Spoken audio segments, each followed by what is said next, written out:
Greetings, listeners. Mythos Busters Nick here with a little bit of a preamble to this episode to let you know that, unfortunately, we did run into some technical difficulties. We had multiple technical difficulties from multiple hosts, which made editing this episode a bit of a pain in the butt. But fortunately, I was able to salvage the entire episode. One thing you're going to notice is that once we hit about the 44 minute mark, there's going to be a significant shift in quality. You're going to notice some more dropped sentences and some words that kind of cut out here and there. That is because while we were originally recording with individual files, each recorded locally on each other's computer, or on our own computers, at that point, at that 44-minute mark, those became unusable. At least one of them became unusable, and so then we had to switch to our OBS backup recording, which is a single recording on a single device for all of the hosts' audio. That does result in a drop in quality, but unfortunately, that's something that we're just going to have to deal with. I wanted to make sure that I got all of the content from this episode available, because this episode is a very significant one as we lead into Farkham Con, and we have a lot of discussion around that and around the new game format created for Arkham Horror by Scott and guest of the show, or friend of the show, Casey, who is a guest host on this episode. So I do apologize once again for the drop in audio quality, but I hope that you listen to the whole episode. I hope that it is still enjoyable and you get something from it, and I hope to see you guys come Farkham Con on July 30th. Thanks.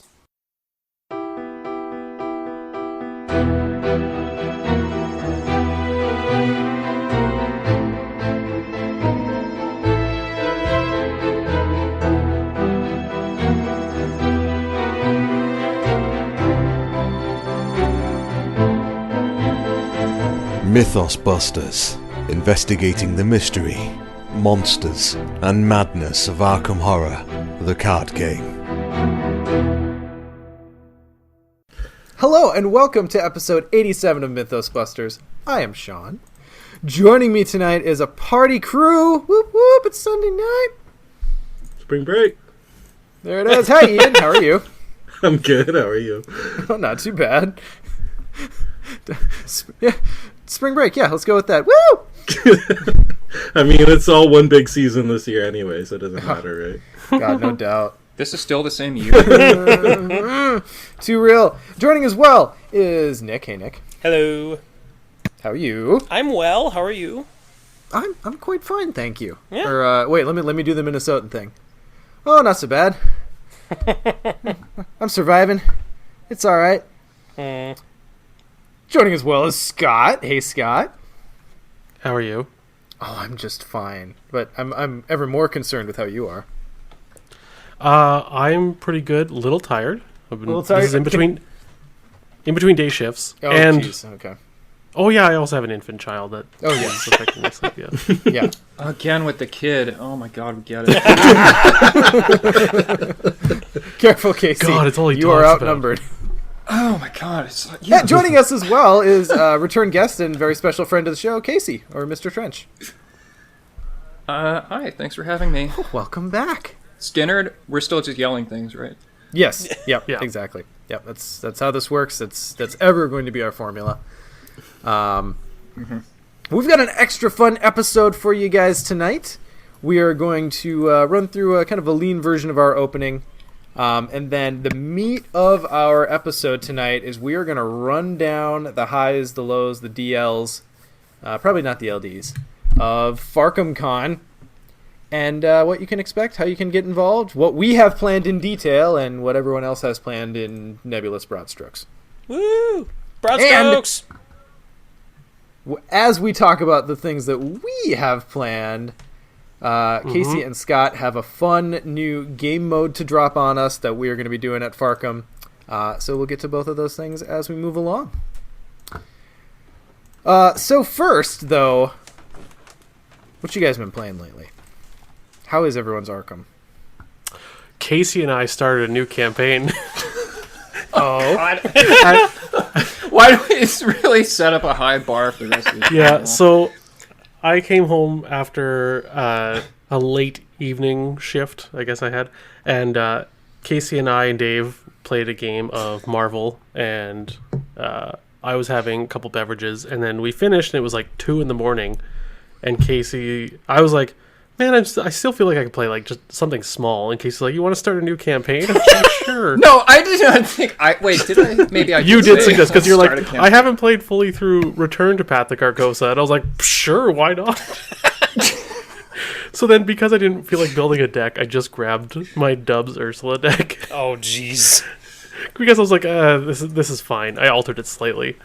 And we played the first 2 scenarios, and I went to bed at 6 in the morning. Oh, my God. Yeah. Mm-hmm. It went okay. Wait, just you're using dubs and it just went okay? Yeah. Yeah, like that should be your. Yeah, that is the right reaction to a campaign with dubs in it. Like every campaign started at 2:30 in the morning. Yeah. It was very successful. We got through 2 interviews, I think. Yeah, we interviewed 2 of the bystanders.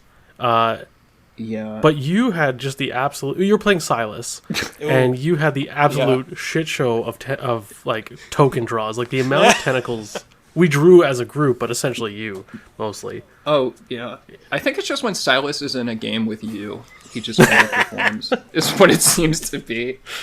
Were you guys on Maybe. standard? Yeah. Okay. Yeah. No, actually, it was a double expert. It was really, you know, because single expert wasn't It was, enough. We really wanted to stretch our Heroic capabilities. 2. Yeah. Heroic 2 Arkham. Yeah, you know, so welcome reintroduction to early Return to Carcosa stuff, which seemed to be like, oh, that was going smoothly in the original version. Well, now I'm just gonna fucking mushroom you. Yeah. Return to Curtain Call, I have found to be a real ball buster, like even more than because we thought Curtain Call originally, like when that first came out, we thought that was like the big, you know, like wow, the game's getting serious now. But holy cow, is Return to Curtain Call just a real problem? Mm-hmm. Yeah.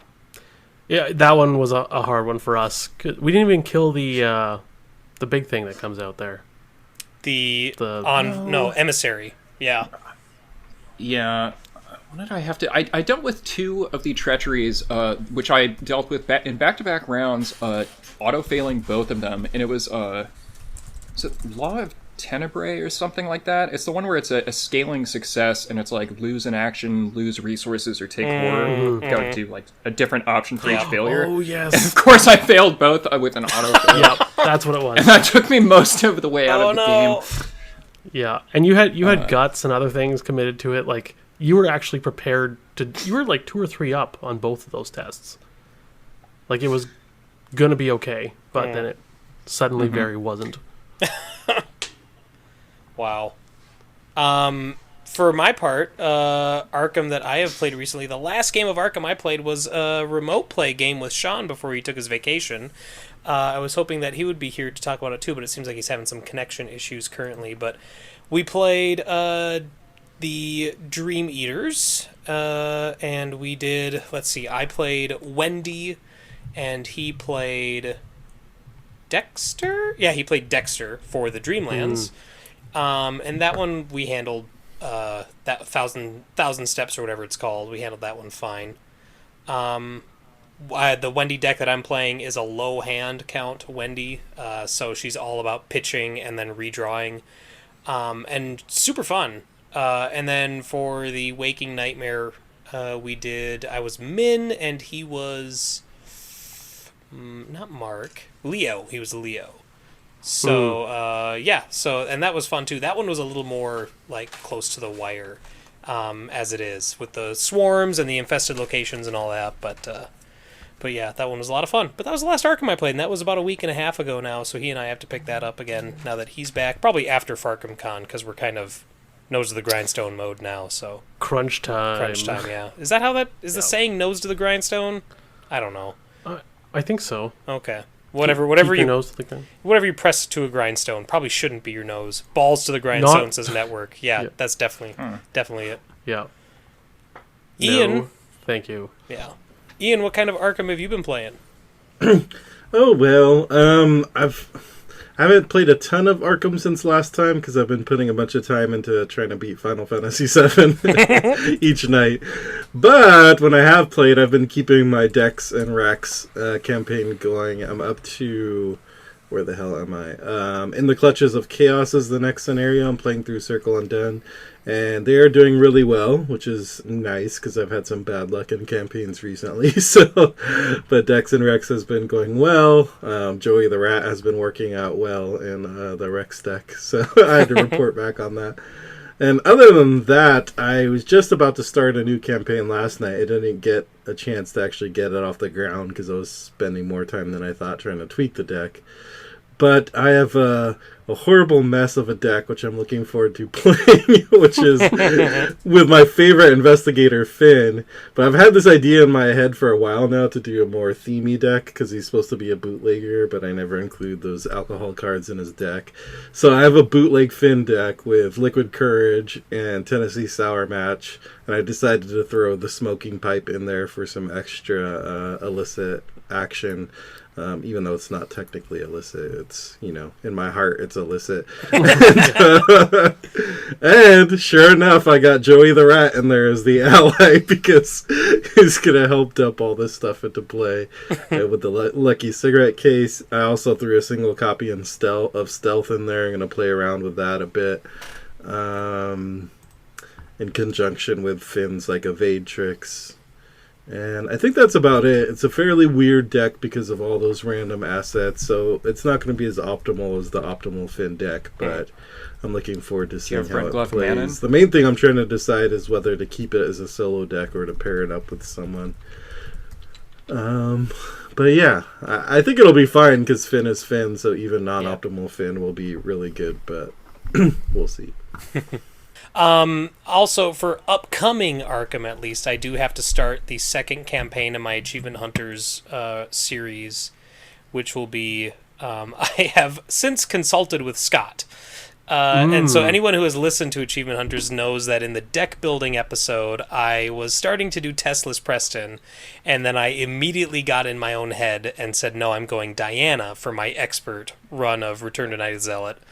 And I have since come back to my senses and consulted with Scott, and he provided me with a solid Teslas Preston deck that I will put together for my second campaign that I'm excited to use because I've never done Teslas Preston before. So we will see where that goes if I can actually handle Return to Night Zealot on expert. So. The first step though is getting the name right. Tests. It's either no test in Preston or no test pressed. Okay. So I like no test in Preston because it sounds like you're a looting, shooting, gun shooting cowboy. What about no testy presty? Could we do that? Yeah, sure, that's fine. Yeah, no testes presties.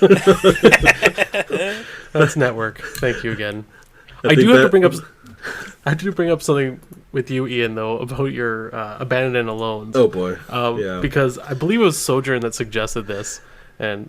Why are we not calling it Shattered Ians?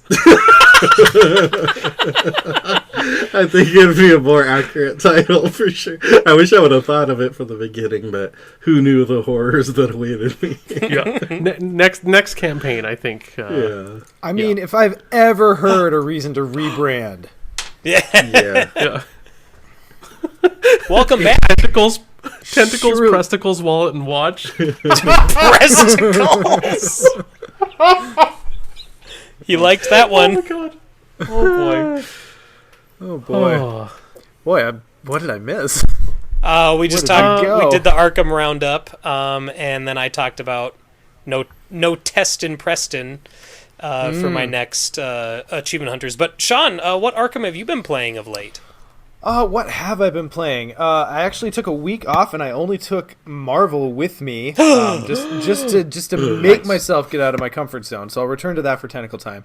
But before I did that, I did wrap up my latest campaign with Yorick and Dexter on the Waking side, and Mandy and oh god, it's been a week and a half now, and I have like 6 other campaigns going.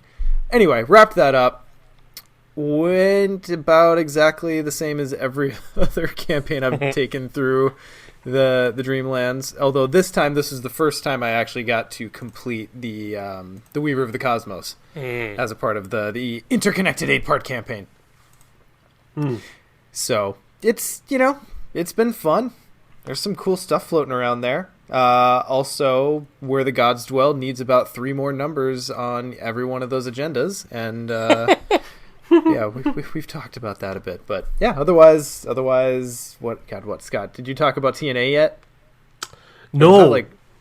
Okay. Well, you've been on vacation. Yes. And we built our decks, but I think maybe time this week, maybe we can squeeze in a little game, maybe a little DNA. I mean, I think it's definitely not off the table. So hopefully we can squeak something out. We are, I don't know, like so much of my extra Arkham time right now is going toward cleaning up my to-do list for Farkham Con because, oh man, it's so exciting and it's so hard to engage with anything else. But yeah, I think we can probably find some time for TNA and finally start our Yorick and, oh my god, I already forgot who. Luke, there we go. Yeah. Yorick and Luke campaign. Gravedigger and Gatebox. That's right. Yeah. Graves and Gates. There you go. Yep. It's going to be Gates fun. and Graves? One of the two. I don't know. Dealer's choice. And then when I got home, I have it on my table. I've played like 3 turns of it in the little bit of spare time I had today. I started an Agnes and Carolyn campaign through TCU because I'm now scouting for TNA because I need to just remind myself of these scenarios before we play through them. And yeah, it's going to be interesting. Remember last week however many weeks ago when we last recorded, we talked about the Summon Hound. I really wanted to try another Summon Hound deck, and so I made up an Agnes Summon Hound deck, and Carolyn Fern is the only investigator I had not tried since her release. Simply because she came out as a promo and I had played her a bit since then. So I still have not played with her regular signatures, which, I'm still early, but it seems like are the ones you want for multiplayer anyway. So I'm excited. Yeah, it's kind of like getting the old Thelma and Louise team back together and taking it through TCU with some weird builds. I'm excited to see where it goes. Are you going to build, I don't want to say janky Agnes, but are you going to cheat the Hound in? Is that the goal? Yeah, with Flare and stuff. Yeah, it's Flare and it's a chance encounter. Yeah, okay. And I think that's it. But the thing is like Agnes is somewhat flexy, but mostly designed for enemy control. So if I have to play it honestly, I'm not going to be that worried about it. Right. Yeah. I can take on a 3 health enemy. But yeah, so that'll be fun.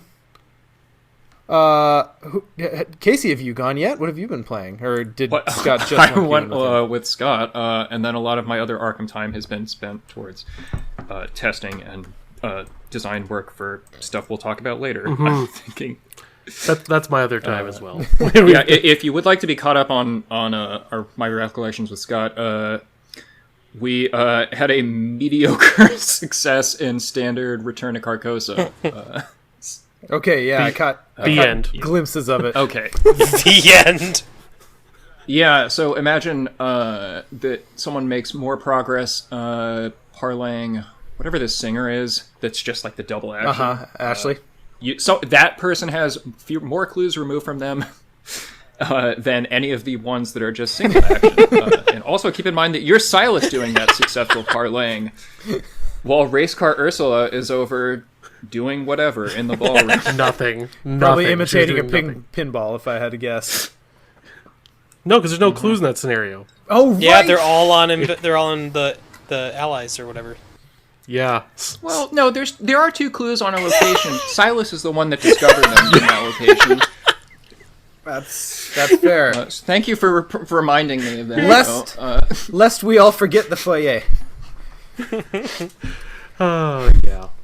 Anyway. So, let's move it into the meat you guys here. want to see lose confidence, just play late at night. Yeah.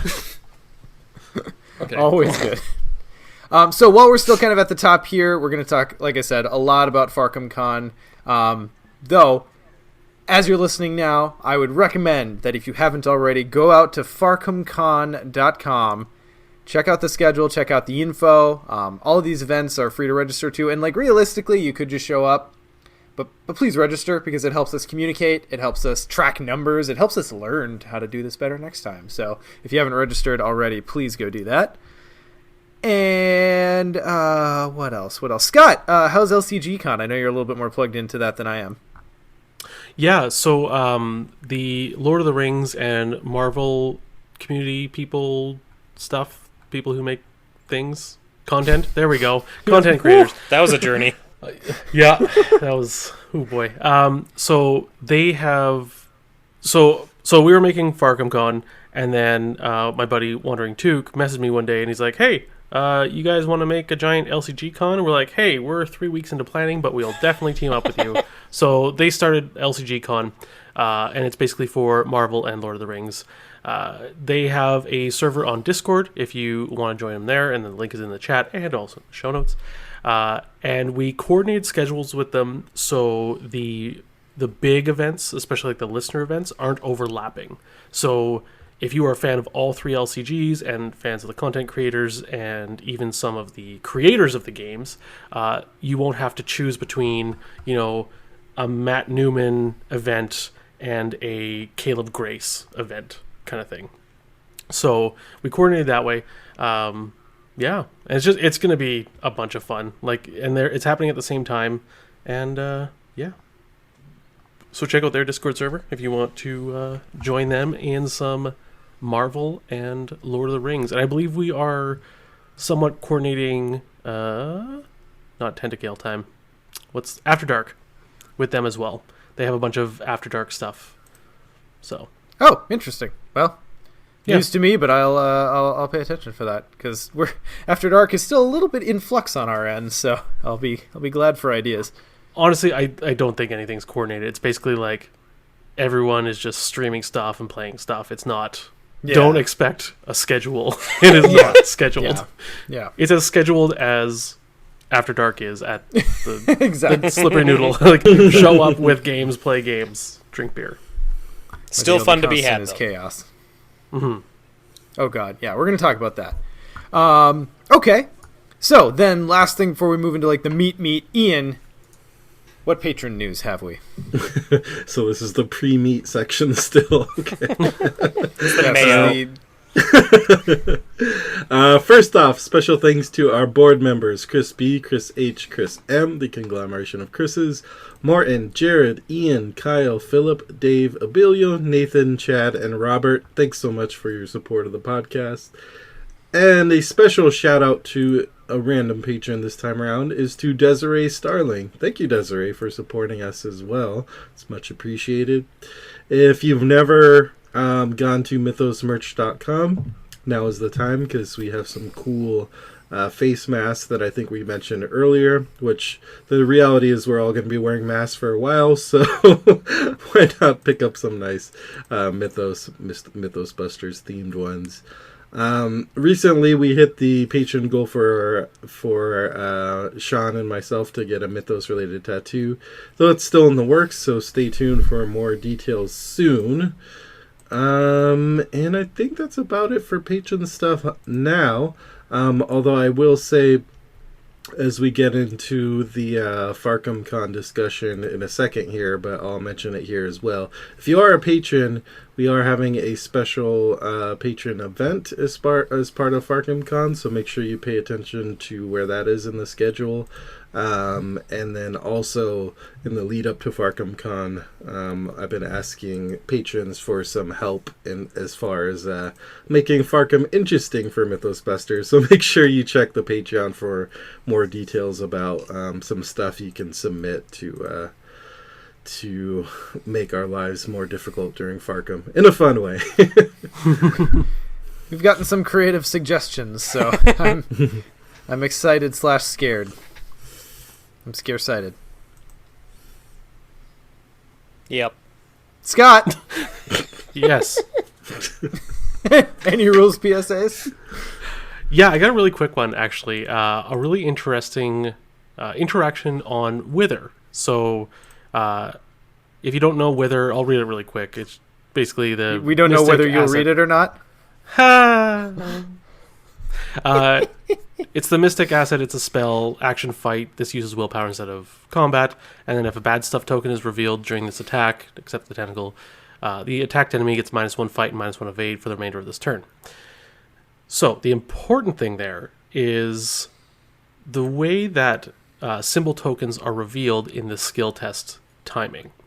So, after you commit cards and you reveal the chaos token, the first thing you do is resolve the chaos tokens, then you determine the modified values, then you determine success or failure. So let's say you are, for ease of numbers, you're 1 down and you're attacking with Wither. I don't know why you would, but you're 1 down. And you reveal a skull, and let's say a skull is 0. You first resolve the effect on Wither, where it now reduces the enemy's fight by 1. Then you check if you succeed, and now that the difficulty's down by 1, now you're even, skull is 0, in whatever scenario, you've succeeded. So you calculate that -1 fight before you determine if you have succeeded. So, would this work if you used an effect to draw additional tokens? Like, let's say you use Olive, and you draw 3 and resolve 2, and they're both symbols. Would both of those count as -1? No, because it's if anything token is revealed, it's not per token. Okay. Yeah, but you resolve that -1 first. So, if you're 2 up and you get the tablet and it's a -3, now you've -1. Now you're 3 up, but you got a -3. You would pass, if that makes sense. Sure. So, I don't know. Neat interaction that I found with Wither. That's favorable to the player. Yes. I can't even fathom. Yeah. So, I don't know. I love Wither, and Wither upgraded Wither. Oh man, that's one of my favorite spells right now. Like it's as much as we talk about like if you're like playing like super Clover Mystic, whatever it is, and you just need, how we talk about in Guardians, like an offhand weapon. To me, Wither is one of the best offhand spells for enemy management.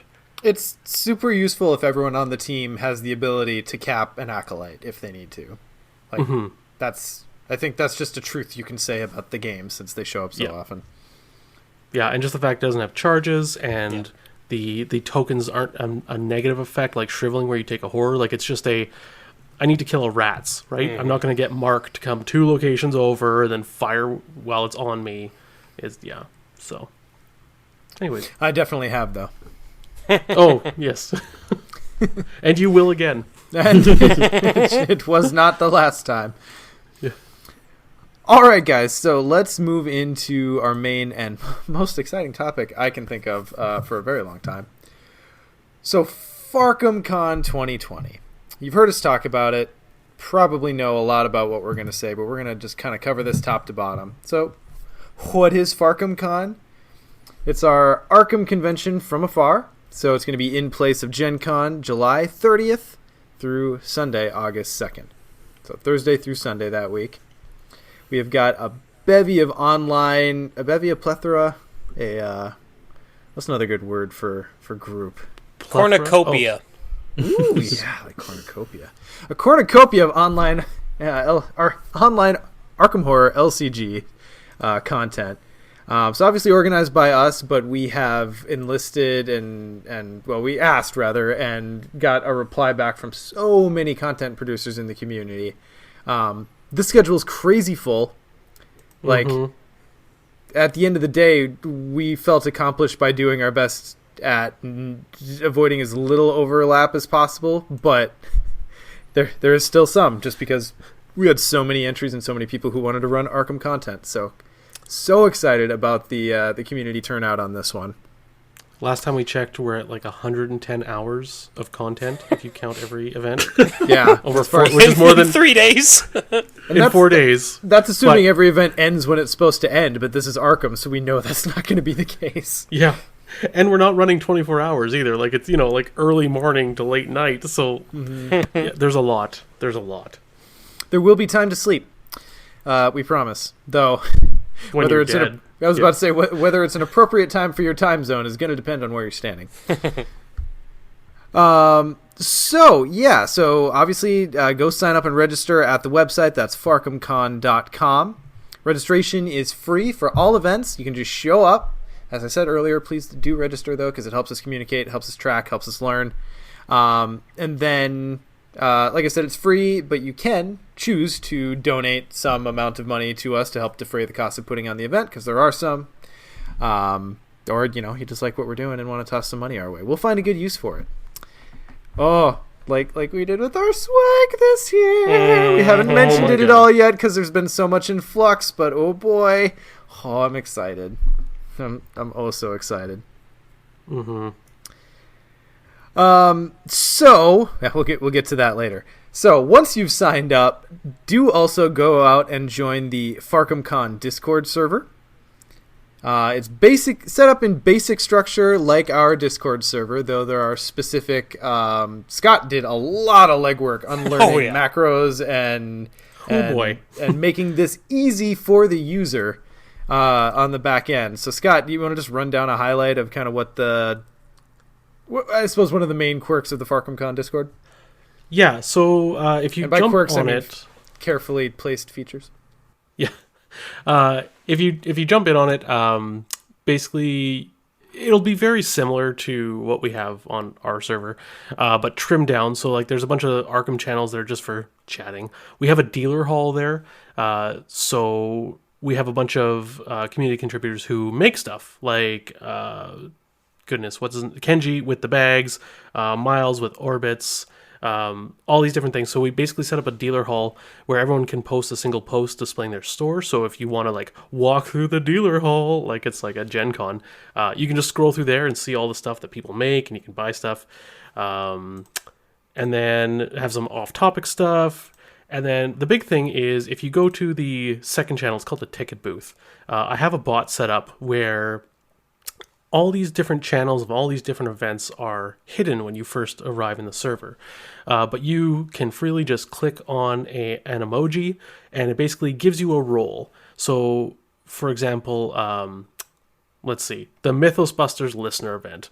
If you click on the little emoji that's signed, like that is connected to that, a room will appear, and it's the live listening channel and the text channel for our listener event. So if you don't want a bunch of alerts to that because you hate us or whatever, but I guess you're not listening to this, whatever. Anyways, you can unsubscribe. You basically just like you can click into that event and out. The big things with that is so we have like event halls, event hall A, B, and C. So as we have our schedule, it'll tell you what event hall your event is in, like whatever you're attending, and it will open up the event hall. So when you're not in that event, you don't have to have a bunch of notifications on the server. And yeah, so there's just go there. You can pick your class as well. And I'm going to be putting that bot on our main server because then people can pick their class role there now that I've learned all this stuff. It's pretty slick. Yeah, so yeah, you can choose your class, you can choose your event. Whatever you do, you probably don't want to click on the little play script below. It's old and its pages are yellowed. I'd just skip it if I were you. But yeah, there's a special role you can get, and maybe you don't want that role. Might be good, might be not. I don't know. Or maybe you do. I don't know. It depends on how curious you are. Maybe, yeah. How curious are you? Well, thank you for putting in the work, because I know a lot of that automation is going to be really useful. And if anyone has any questions, feel free to ping one of us, because we're on that server too, obviously. Okay, so the event schedule. So I think it bears saying, and Nick, I'm going to turn this over to you in a second, so correct me if I am misspeaking. What? No, go ahead. Oh, okay. The schedule's crazy full. If we were to sit here and read off all of the events that are happening, you'd probably lose interest as a listener in about 2 minutes and open up a Chrome tab, and God knows where we'd leave you there. So we're going to do our best to just kind of do a quick run through. We're going to talk about our events in particular, because we can speak to those a little bit more in detail. But please, if you haven't already, I know this is the third time I've said it this episode, go look at the schedule. It's out there now as we record live. We are in the process of finalizing actual descriptions and links and locations with everyone who's throwing an event. So our hope is that all of that information is actually out and live on the schedule and complete, ideally, knock on wood, by the time this episode releases. But if you have any specific questions, feel free to reach out to us, or if you have an avenue to the actual content producer, that's definitely going to be the best one for you. But let's kind of run over some highlights here. Nick, run us through. Certainly. So the first thing to note about the schedule is that the times listed on the schedule are they are automatically synced up to the time zone from which you're viewing them. So if ever you look at the schedule and you're like, well, this says 10 a.m., is that 10 a.m. Central Time, or what is that? It should be according to the time zone of the IP that you're viewing it from. So whenever I talk about it, I'm going to be talking about with Central Time, because that's what 2 of the 5 of us here on the show right now are Central Time, and also because that's what it shows up for me. And then you feel free 3 to check if we include Justin. Oh, that's right. We should. Majority! So yes, 50% of those involved here, or 3 out of 5 of the Mythos Busters are central. So anyway, the opening stream is July 30th. That's at 10 a.m. That is with the 4 of us, the Mythos Busters. We're doing a really quick, roughly, we have a half hour blocked out for it, so it's not going to be too long, at twitch.tv/mythosbusters, where we're going to basically welcome everybody, do an opening ceremony sort of thing. We'll have a fun little additional bit going on as well that Sean is currently working on. So, and then from there, we will transition. I think we are telling people there's 3 different events coming up really quickly, but the one that we're highlighting is the Team Covenant stream that's starting at 10:30, so immediately following our opening stream. And that is a scenario playthrough, correct? Of Constellation. Oh, I didn't know if we were going to say that, but yes, it is Oh, of... whoops. Well, they no, it's on our Facebook. Oh, is or it? their Facebook. Yeah, Okay. someone has said it. Yeah. Gotcha. They said it on their own stream too, so it's not a secret. Nice. Yes. Okay. Yes, so The fish Team is out of the Covenant net. will be playing Consternation on the Constellation following the opening stream at 10:30. That tickles me to no end. It's so exciting. Yeah. Oh, that'll be fun to watch. I they hope get it absolutely destroyed. wrecks them. Agreed. 6 turns in and the Constellation's ass up. And just Also, real quick, during the opening stream, we will be talking about the method and manner in which we will be giving away our Gen Con swag. So you definitely want to be there for the opening stream at Mythos Busters on twitch.tv in order to figure out how you can get your hands on that, potentially. I think we're still hammering out some of the details of it, but we'll have multiple ways to win swag, and like Sean said earlier, the swag is really cool this year. Oh, God, I'm so excited! Following that, like I said, we have the TC stream, and then there's a scenario being played by Northern Lights over Arkham. Great Old Ones Gaming is doing a stream event at 11, and then our next event is Ian and I. We have a panel at 2:30 where we discuss game design, primarily around Arkham, but I guess if there are listener questions that take it outside of the realm of Arkham, we would talk about those as well. Mm-hmm. That'll be a fun... It's not like Ian's developed any scenarios for anything else, yeah. Yeah, no. Yep, so that one is at 2:30 p.m. That, once again, is at twitch.tv/mythosbusters. Unless stated otherwise, assume that all of our events, at least, are at our Twitch channel. Going on from there, the next big event, and the one that we will be spending the back half of this episode discussing, is the new game format that Scott and Casey have been working so hard to perfect. And that is being announced at 4 p.m. on Thursday. I suppose we're saving the details of that for when we actually talk about the game format, so we'll circle back to that. Yeah, set aside, I think we put it as 4 hours. It's 3 to 4 hours, probably, for a session. And that's just, like, you can just sign up and come play it. And we're just going to be there to help facilitate it. Yeah. And that is something where you're splitting people into groups, or are you expecting a certain number of people, or is it pretty much open to whoever? It's open to whoever, but we'll explain that more later. Okay. Wait, yeah. Keep going.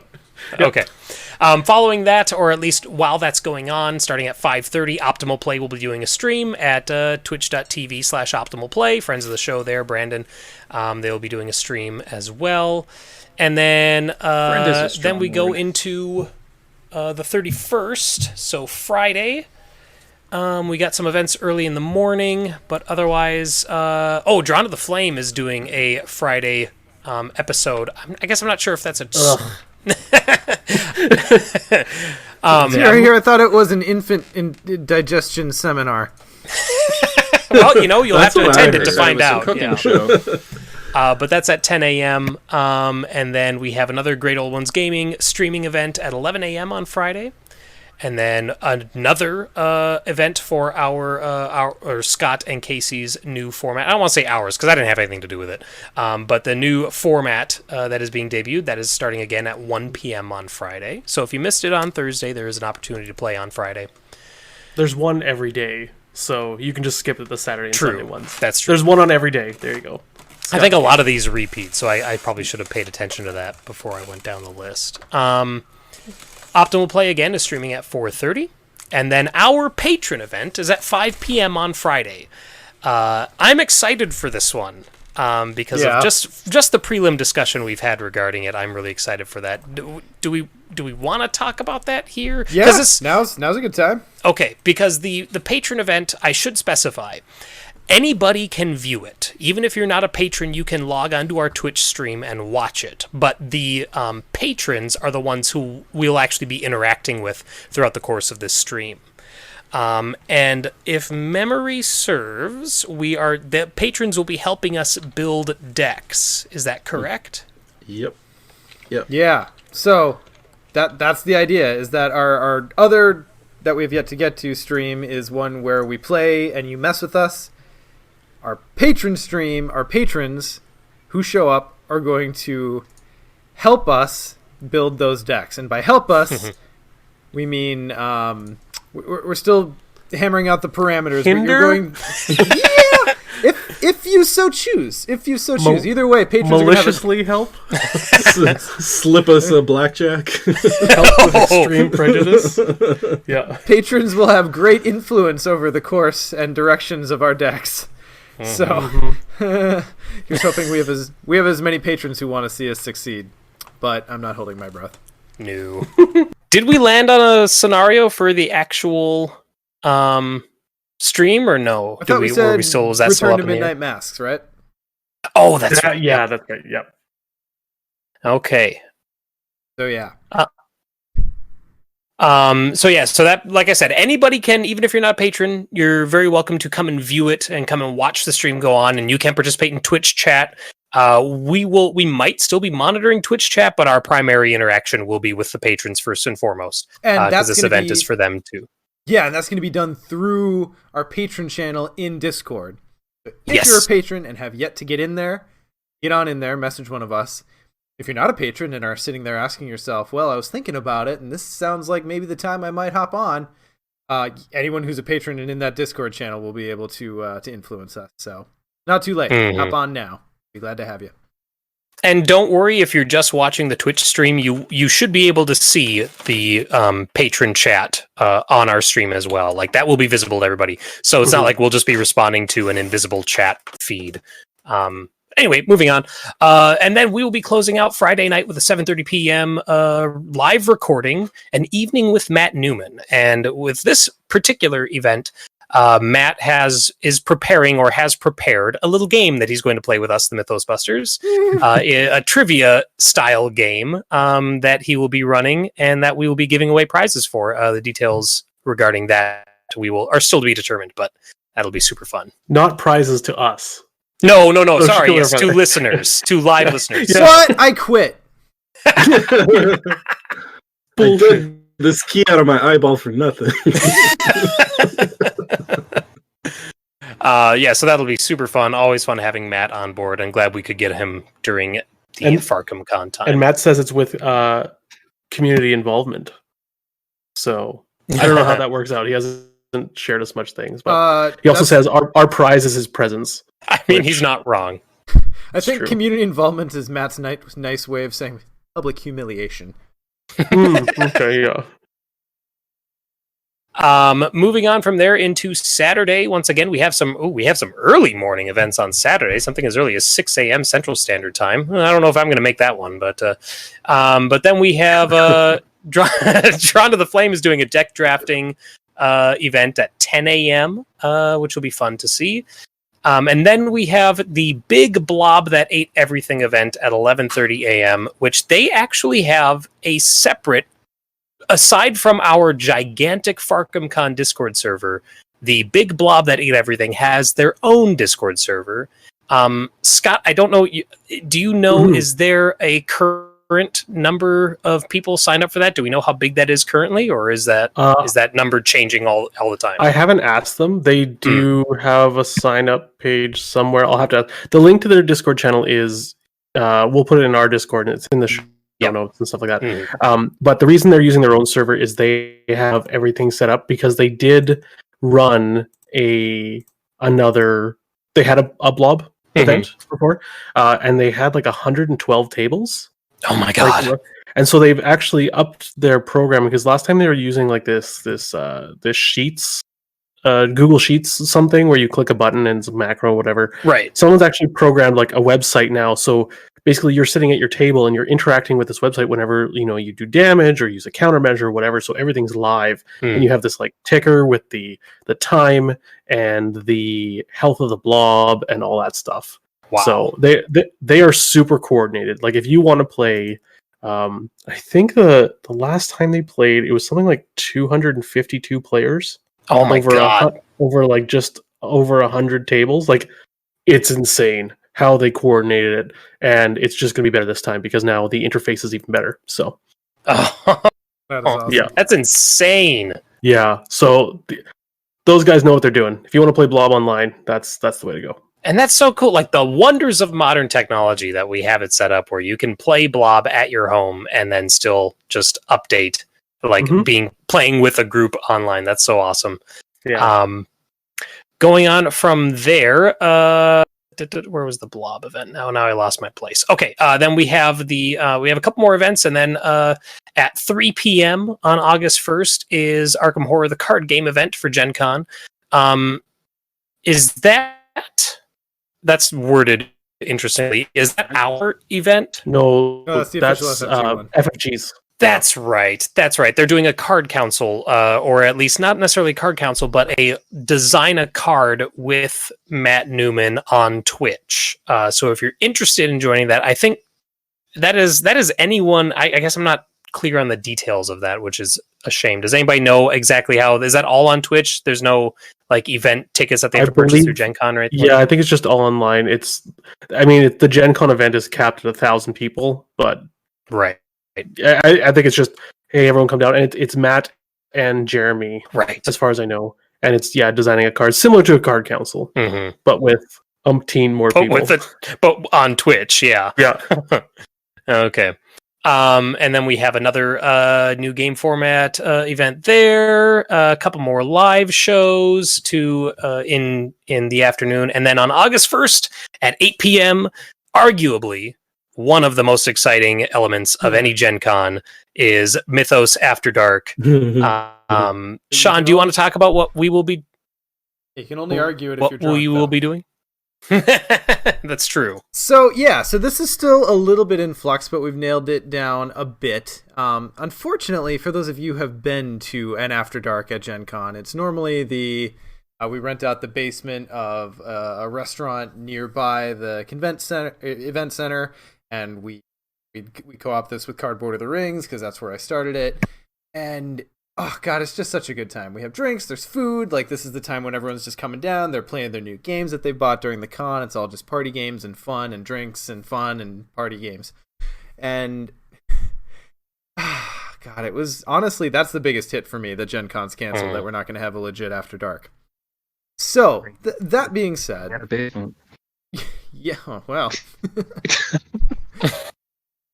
Very hard to encapsulate After Dark without being able to actually see everyone. We bounced some ideas around. Like, what I would love to do is just, like, hop on a video call with as many friggin' people as we can and just drink and have fun. But also, that would be absolutely unwatchable.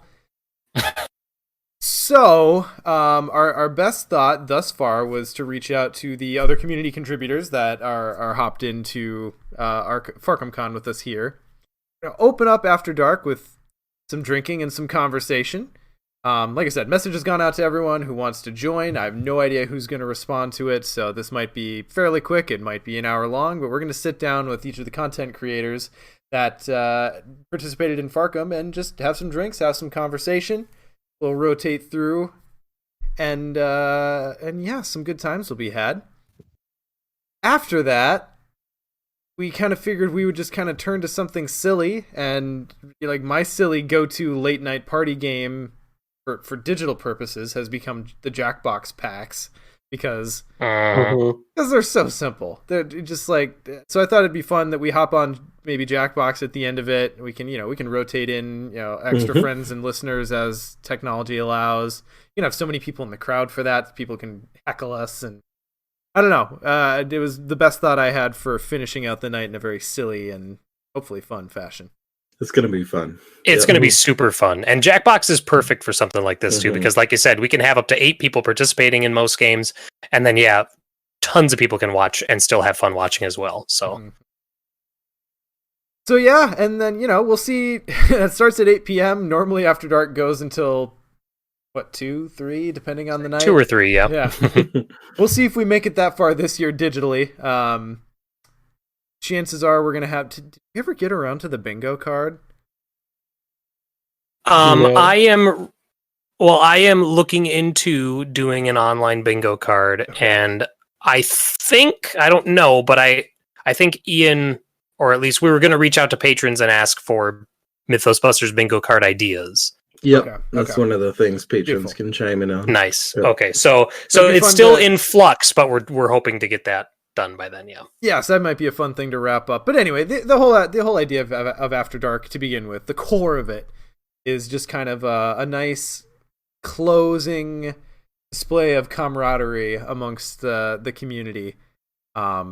So yeah, hopefully getting to sit and chat with us with some of the other content creators in the community will be fun, and then just kind of laying back and doing some crazy party stuff.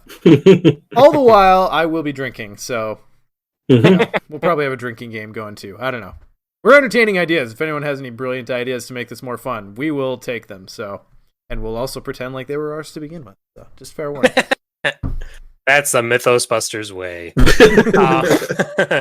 And then moving into Sunday, which is my least active day for any Gen Con, but at least Sunday, August 2nd, we have an early morning new game format event at 9 a.m. early. Well, it's early when you're following After Dark. And then our closing day kickoff stream, the word kickoff threw me off there, is also at 9 a.m. I'm assuming, Scott, that you don't have to be at the new game format events. I'll join us for the stream, and then I'll jump back to help. Gotcha. Casey. Yeah. Okay. Cool. But yeah, we'll be doing a closing day kickoff stream at 9 a.m. Again, that'll probably be pretty short. Just the other end of the bookend to follow our opening stream. And then following that, there is a return to Dunwich for an Iron Man event. If you're interested in playing Iron Man remotely, or even playing it at home with your own play group, doing a return to Dunwich for that starting at 9:30 a.m. The Mythos Busters, we will not be participating in that as an official group. One or more of us may play if we feel so inclined, but we're not like committing to this like we do for like Arkham Knight's Iron Mans. We're busy running the con. And doing other things, simply because we have other stuff on the schedule that day, and Iron Man is a commitment. Yes. It is, yeah. Mm-hmm. And then we have Drawn to the Flame is playing Consternation on the Constellation live on Sunday morning at 10 a.m. Oh, I take it back. I wanted to wreck them. Yeah. Why not both? ¿Por qué no los dos? Yep. Mm-hmm. And then we have Whisper in Darkness and Labyrinths of Lunacy streams. Whisper in Darkness is from Great Old Ones Gaming, like I mentioned earlier. And then Labyrinths of Lunacy stream is from both Optimal Play and Lost in Time and Space. So definitely want to check them out. Those are at 11 a.m. and 1 p.m. respectively. And then our next event, and I think our last event as a full group, is Sunday, August 2nd at 1:30. That is the Mess with the Mythos Busters on stream, where we take the decks that were guided by our patrons and attempted to be corrected by us. I say ruined. Lovingly created. Lovingly crafted with the utmost of care by our patrons. And we will be running those decks through, as Sean mentioned earlier, Return to Midnight Masks at 1:30 p.m. on Sunday, August 2nd. And then following that... Oh, go ahead. Sorry, with the mess with the Mythos Busters stream. Oh, say that 5 times fast.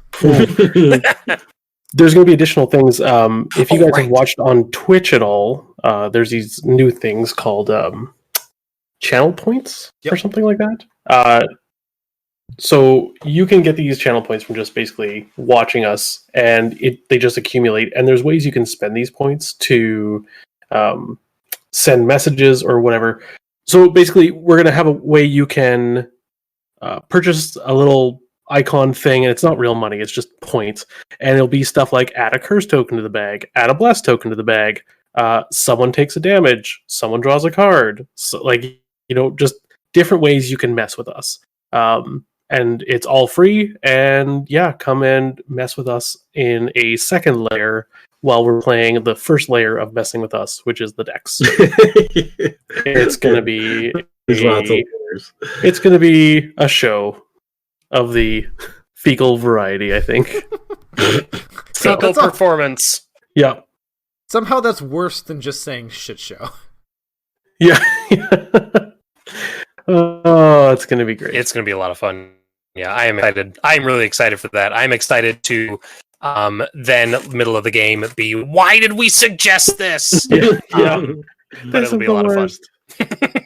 And then there's a couple more streams and other events going on, and then the last event on the schedule so far is it's Italian dressing, and it says with Mythos Busters and Lost in Time and Space, but I think that's just Scott, and the rest of us will be observing. That is at Sunday at 5:30 p.m. Scott, why don't you go ahead and run us through once again what Italian dressing? The rest of us will just be gesticulating from the audience. So one day, Nate from Lost in Time and Space, also the Great Old Ones Gaming, he invited me. He's like, "Hey man, do you want to stream a game sometime?" I was like, "Absolutely." And we got up this idea that when we were playing, and I was playing Tony, and we had Tink Tank Tony, who would get it was Think Tank Tony, but with a Brooklyn accent or Italian accent, I guess, or whatever. Italian. Anyways, he came up with this great idea. He's like, "Hey, how about you play Tony? I'll play Tommy, and we go and play in Carnival." So we're in Italy, and we're a bunch of like Brooklyn/Boston accent dudes going back to the mother country, and we just talk in accents while playing it, but it's specifically Tony and Tommy. And then at some point, I played Find Clothes, and one of the people who were watching said, "Hey, it's Italian dressing," and the name stuck. So if you want to watch us come and play Tony and Tommy, I'm not sure what scenario we're playing yet, but it's us talking in ridiculous accents playing Arkham. That's it. What more could you want, right? The accents is what makes it. I mean, Nate is way, way better than I am at the accents, but my failure at the accents is almost as great. And once again, we highly, highly encourage that you go to farkhamcon.com/schedule to view the full list of all the events here, because there are a lot. Like we said, over 100 hours packed into 4 days. But that's pretty much it, unless anyone has any other stuff they want to talk about for Farkham. I just have to say, I am immensely proud of many things regarding this, but nothing makes me prouder of the fact that I have gotten everyone to say Farkham and no one giggles anymore. Well, Farkham, guys, listen to the words. Just Farkham. Farkham. I'm also just blown away, and I know we've said this before, but I'm blown away by the amount of other content creators coming in to join this event and make it as full and as packed with unique events as it is. That's just amazing. That is amazing, honestly. And we make a big deal of Gen Con normally, but for the most part, I still go there as a consumer. We have our listener event, we have After Dark, everything else. I'm still there just for me to have fun. I'm excited to sit and watch whenever I'm not running something. This is going to be fun to actually participate in. I am uber excited about this. Agreed. The really cool thing about this is this has all been kind of necessitated because of COVID and happened as a result. But this proves the concept. We could do this anytime. If this rocks, we could do this at any year. As long as the internet is still a thing. Like, don't tempt me, Frodo. I know. The first year is always the hardest. I will delude myself into thinking. You've only done it once. Can you really say that? First year of setting up anything In new. approaching certainty. First year of setting up anything. I'm speaking in generalities. All right, guys, the time has come. We've run over the schedule. So let's talk about probably the thing that we're running that has the most work put into it. Scott, Casey, I know this is your brainchild, your labor of love, your love baby, perhaps. Why don't you run us through? Labor of like. Yeah, let's go. Labor of life. Yeah. Though. Yeah. Yes, no, maybe. All right, lay it on us, guys. What is this new format? Casey, Blindfolds. You play the whole game blindfolded. That's it. No. So genius. Poke cards in your holes so it's braille. It's so simple. No, I was amazed no one had come up with it yet. Okay, so we got flashback to like, when did we start doing this? Oh, it was like March? 2015. No, it was before. It was like January, February. I'm pretty sure. Yeah, no, I think you're right. Wow. Yeah, it was a while ago. Scott and I are talking. We lost another campaign. That's an aside. Whatever. Yeah. It was the second scenario of Return to Carcass. No, I'm just okay. I think it was just like, hey, Casey, let's do a draft format. I was like, oh, I'm sure no one's done it because they just haven't thought of it. And then, no, I don't know. It was, okay. I guess we should announce what the actual format is, shouldn't we? That'd be good. That would probably be beneficial for it. It's an adversarial draft format. Yeah. Like a quote unquote competitive 2v2 draft for Arkham. Record scratch. What? Yep. And yeah, it was totally like Case was saying. Like one day we finished playing with our group, and I was like, "Hey, Casey," because we're the ones that didn't sign off or flip the table, and I had some couple ideas, and I was like, I need someone who is good at Arkham and smart, but I couldn't find that person, so I just took Casey. And I was going to be very disappointed if you had actually just paid him a compliment. And I was like, Casey, I have these ideas, and I need someone. Like, I need a partner. I need someone to make this with me. And Casey was like, I guess. And yeah, worst decision of his life. So. Okay. Second of it, it was an absolute nightmare. I'm so glad it's finally over and that I can just shove it out the door and not think about it anymore. Well, as the listener surrogate, allow me to ask, how in the hell will this work? So excellent question. One of the things I think we had to cover first was like there's a lot of problems with creating an adversarial draft format in Arkham. Like one of them is it's a cooperative game and there's not an adversarial component. Yeah, as it currently exists. Yeah. Also, drafting, like if you're just doing a draft format, are you just making subpar decks and then you're playing a scenario and then you're all high-fiving at the end? It's like, why didn't you just play your janky build that you brought to the? Yeah, anyone can make a shitty deck like that. Yeah. That's not the cool part. That's no accomplishment. I make them all the time. Shitty decks every day. Yeah. There's a whole weekend coming up where that's all people are going to be doing, apparently. Another thing too is like looking at the Lord of the Rings draft, which we took. I don't want to say took a lot of ideas from, but we looked at intently just to get an idea for. Go ahead. No, go ahead. Well, you say your thing. I was just going to say that, like, Dan/Bayorn, that draft that he put together is an absolutely excellent format. So much thought put into it. The way that buckets are designed, the way that the actual process goes for the game. But that was not quite like you can just draft any set of cards. And for the way that Arkham, an actual deck of Arkham, or investigators provide rules for the way Arkham decks are put together, and that was the difficult part, or the thing to get past, the hurdle for us as a design constraint, compared to Lord of the Rings or the Netrunner drafts where, you just had stuff and you put it together and then played it. But it was a great inspiration, and I just want to thank him for coming up with the format to begin with. The Lord of the Rings bear draft, I mean. But you go ahead and say your thing.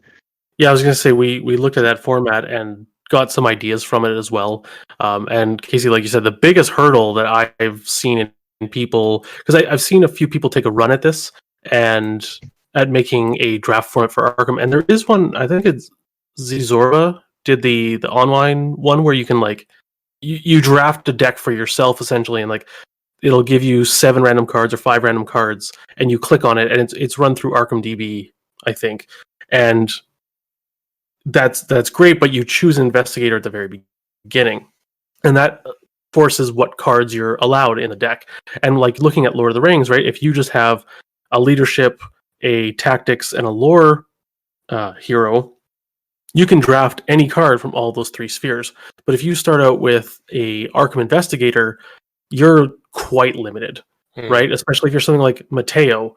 Well, if you pick Mateo and then you go into drafting, it's well, if there's no purple cards in your pack, your draft pack, what do you pick, right? So we'll talk about how we kind of got over that. Yeah, like we said, it's 2v2. So if you're showing up to the event, come with a partner, preferably a friend, or 3 friends if you'd like, so you guys can play against each other. If there's single people, we'll try and get you guys together or whatever. But I think best would be 2 people. So it's 2v2. You're drafting from the same pool of cards, and you all play the same scenario. So once you're done drafting everything, you basically split off, and the idea is you're about, 8 to 10 feet away, or digitally very far away, and you play the same scenario, and any randomization within the scenario, Carnival is one scenario we recommend. He warned us about power outages. Oh, I can still hear him. I can hear him. You can? Oh, I mean, you now can't there shit. he is. Yep. Okay. So digitally, yeah, land part. No worries. So Carnival is one example where, so if you're setting it up randomly, you set up one table randomly, with the locations, and then you identically set up it at the other table, but not the flipped over people, just the locations. So everyone has the same map. Anything beyond that randomness is random. Well said.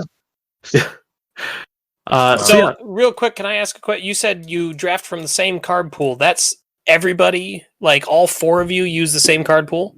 Yes. So, Casey, you want to start talking about likely how... take it from the top, maybe. Yeah. In terms of the process. Yes. So when you declare that you're going to participate in the Arkham draft format, or I guess as we've currently called it, you pick your scenario, which will be set up after the fact. But the first thing you have to do is draft your decks, not surprisingly. And so we've gone through the entire card pool and assigned rarities to the majority of the cards. Some cards with weird deck building constraints we excluded from the draft. They might show up in season 2 as we're thinking of it. But the actual first thing you've got to do is put your investigator together. I can't tell if I'm dropping in or out. I'm sorry about that. I can still hear you fine. Okay. So the first step to drafting an Arkham deck in the format is drafting your investigator power. And so, Scott, if you want to give some examples of that, this is the actual first thing you get to do with the draft pool we've assembled. Well, that's something we might get to later. Scott, happy? Yep. Sorry, I'm just getting the images. He just wants to make it really seem like you're no longer connected to anyone else. Yeah, you really. I know. Yeah, so basically when we start the draft, so we say talk to your teammate beforehand, like if you guys want to plan out certain plans for the draft, whatever. Then you go into actually drafting. And so the first thing you do is your investigator abilities. So there are 16 abilities, some of which are from actual investigators that you've seen, and some of them are new abilities. Mm-hmm. And so the first one we're going to show you that's new is the Power of Ingenuity. And it basically gives your investigator the fast action. It's not fast action, fast trigger. If you have no cards in hand, draw 5 cards. Limit once per game. So that is one option you can pick. My next example, God, I'm bouncing between like 5 windows here. Makes for a great show. Power of Phenomena. Reaction. After a test finishes at your location, which a symbol token was revealed, gain 1 resource or draw 1 card. Limit twice per round. So those are some of the investigator abilities you can draft. After that, you'll be drafting 4 of these. So there's a total of 16. Everyone gets a pack of 4. You pick one, pass the pack. Pick one, pass the pack, etc. Like a normal draft.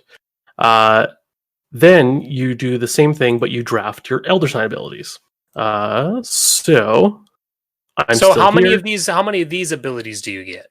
You get 1. Wind up with just 1. Yeah. Well, yes. Ultimately, you will pick 1 investigator ability and 1 Elder Sign ability, but you will have a pool of 4 to choose from by the end of the draft. So as you, since this is the first thing you might wind up doing, or since this is the first thing you wind up doing, it might give you some direction in terms of cards that you're going to pursue.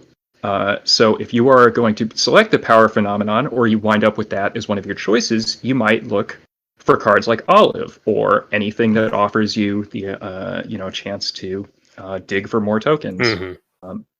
It can give you some direction, which was one of the constraints we wanted to provide, so that people, could look and possibly pursue dedicated strategies over the course of the draft. Without the deck building restrictions that an investigator ID imposes on the players, since we couldn't provide that because otherwise draft would basically be unusable. We decided to go the other direction and give you something to look for. Maybe I don't think you've got power of whatever replenishment is, but yeah. So these investigator powers are kind of utility based more than a certain action or anything. They just kind of smooth out the process of playing the game with a not a randomized deck, but with a possibly suboptimal deck. Sure. So after you wind up with your pool of investigator powers, you go through the same process, pairing down from a pool of 16 other signs. Each player walks away with 4, and they will select one of them at the end. So some of the examples of that are Sign of the Grifter, and then Scott has posted another investigator ability. So Power of Adaptability, you at the beginning of the game, your investigator comes into play with 5 uses, and you can move them to anything in the game. Oh, wow. At your location. Yeah. Limit once per round. Yeah, right. Once per round, but that could be, guns, that could be spells, that could be supporting your partner, that could be whatever you wind up with that uses uses. It just smooths out the stuff that you've gained over the course of the draft. Yeah, so Ian raises a great point, is that at the end of this process, you wind up with pairing a unique power with a unique investigator ability, and ultimately we'd like to give people the opportunity to have blank investigator cards. So you could write, that this is the person, the character you come up with, their profession, etc. Like you're designing a real card.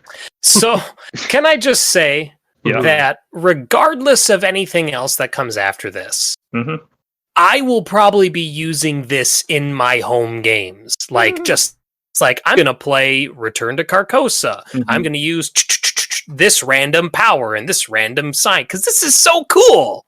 Like, I love this. Just create an investigator. This is so cool. It's almost like kind of having our RPG character building in the game, right? So I guess you know what, like, I'm just going to explain the rest of the investigator building part of this because it kind of fits with this. So after you finish drafting all the cards, and we'll get to that, basically you're going to choose one Elder Sign ability and one investigator ability. And from the images that are in chat, the reason we have the text at the bottom is we initially were making this to be like print and play. And this is going to be played in person. And so you'd have these cards printed out. And when you would slide these cards underneath your investigator, only the bottom part would peek out. And so it just keeps your investigator, your area a little tighter. Gotcha. So when you create your investigator now, you are given 12 skill points. You can put them in your skills however you see fit, maximum of 5 in any one skill, and a minimum of 1. So if you want to be like Super Safina and go 5-1-1-5, there you go. We've had playtests. I think we have seen a lot of the extremes. We've had people go. Well, I have gone for one of the playtests. Super Joe with 1s in defensive stats and then 5s in combat and intellect, and just hoping to lean into basic actions. But this is the final step of the draft, is when you're finalizing your deck.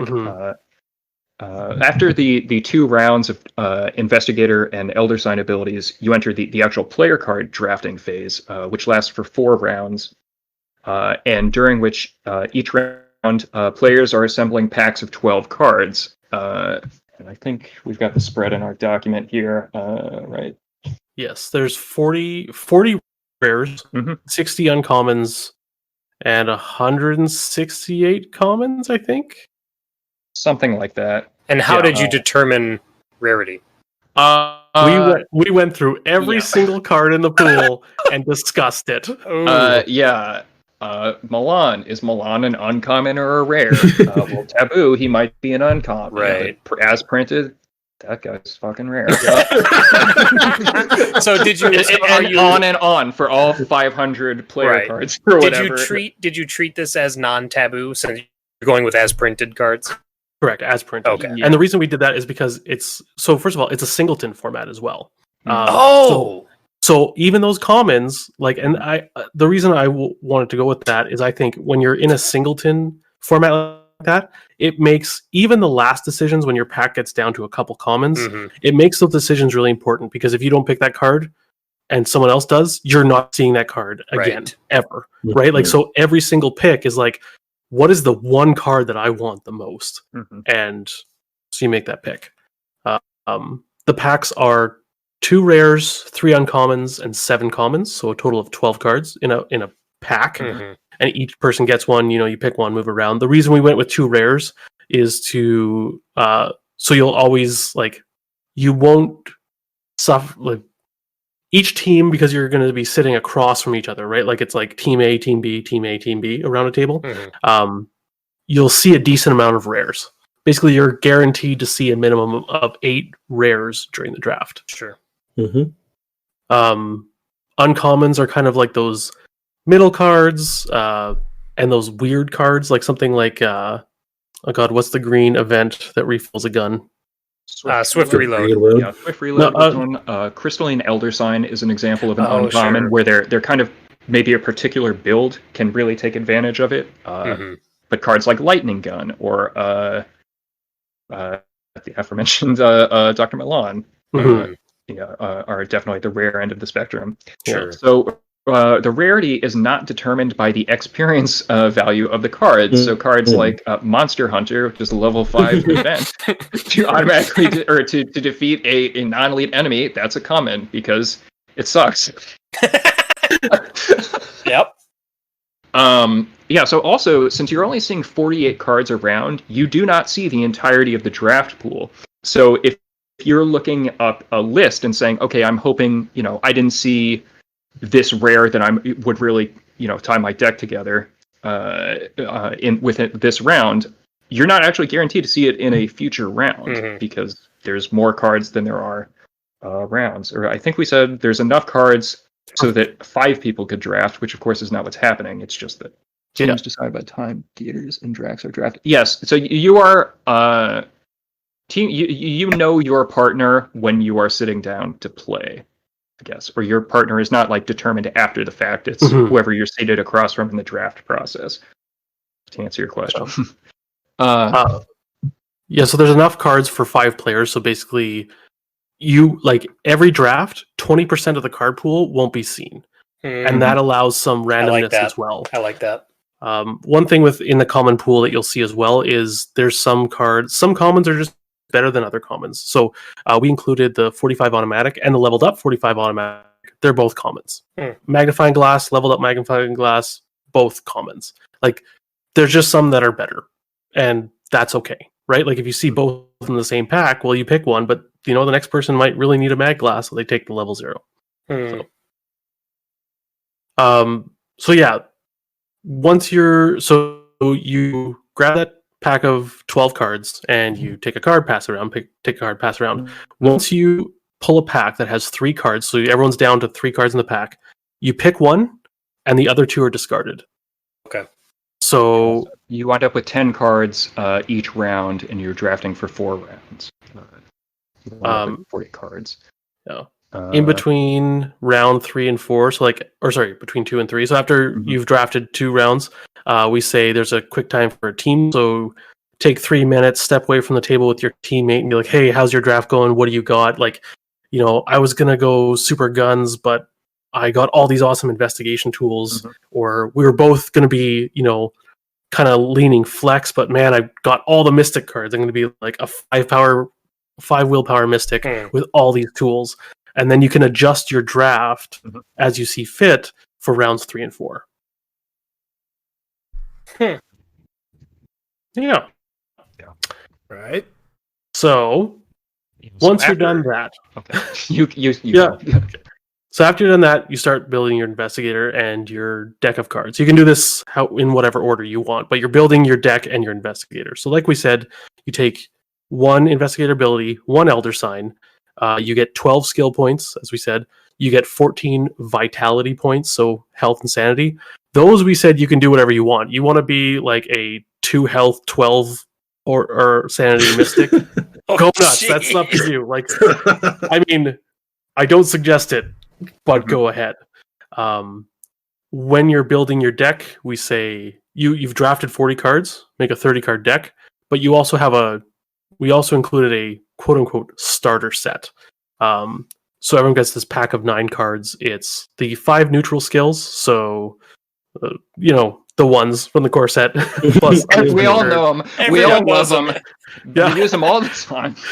Those ones, manual dexterity and overpower and all those ones, and unexpected courage. A flashlight, a knife, an emergency cache.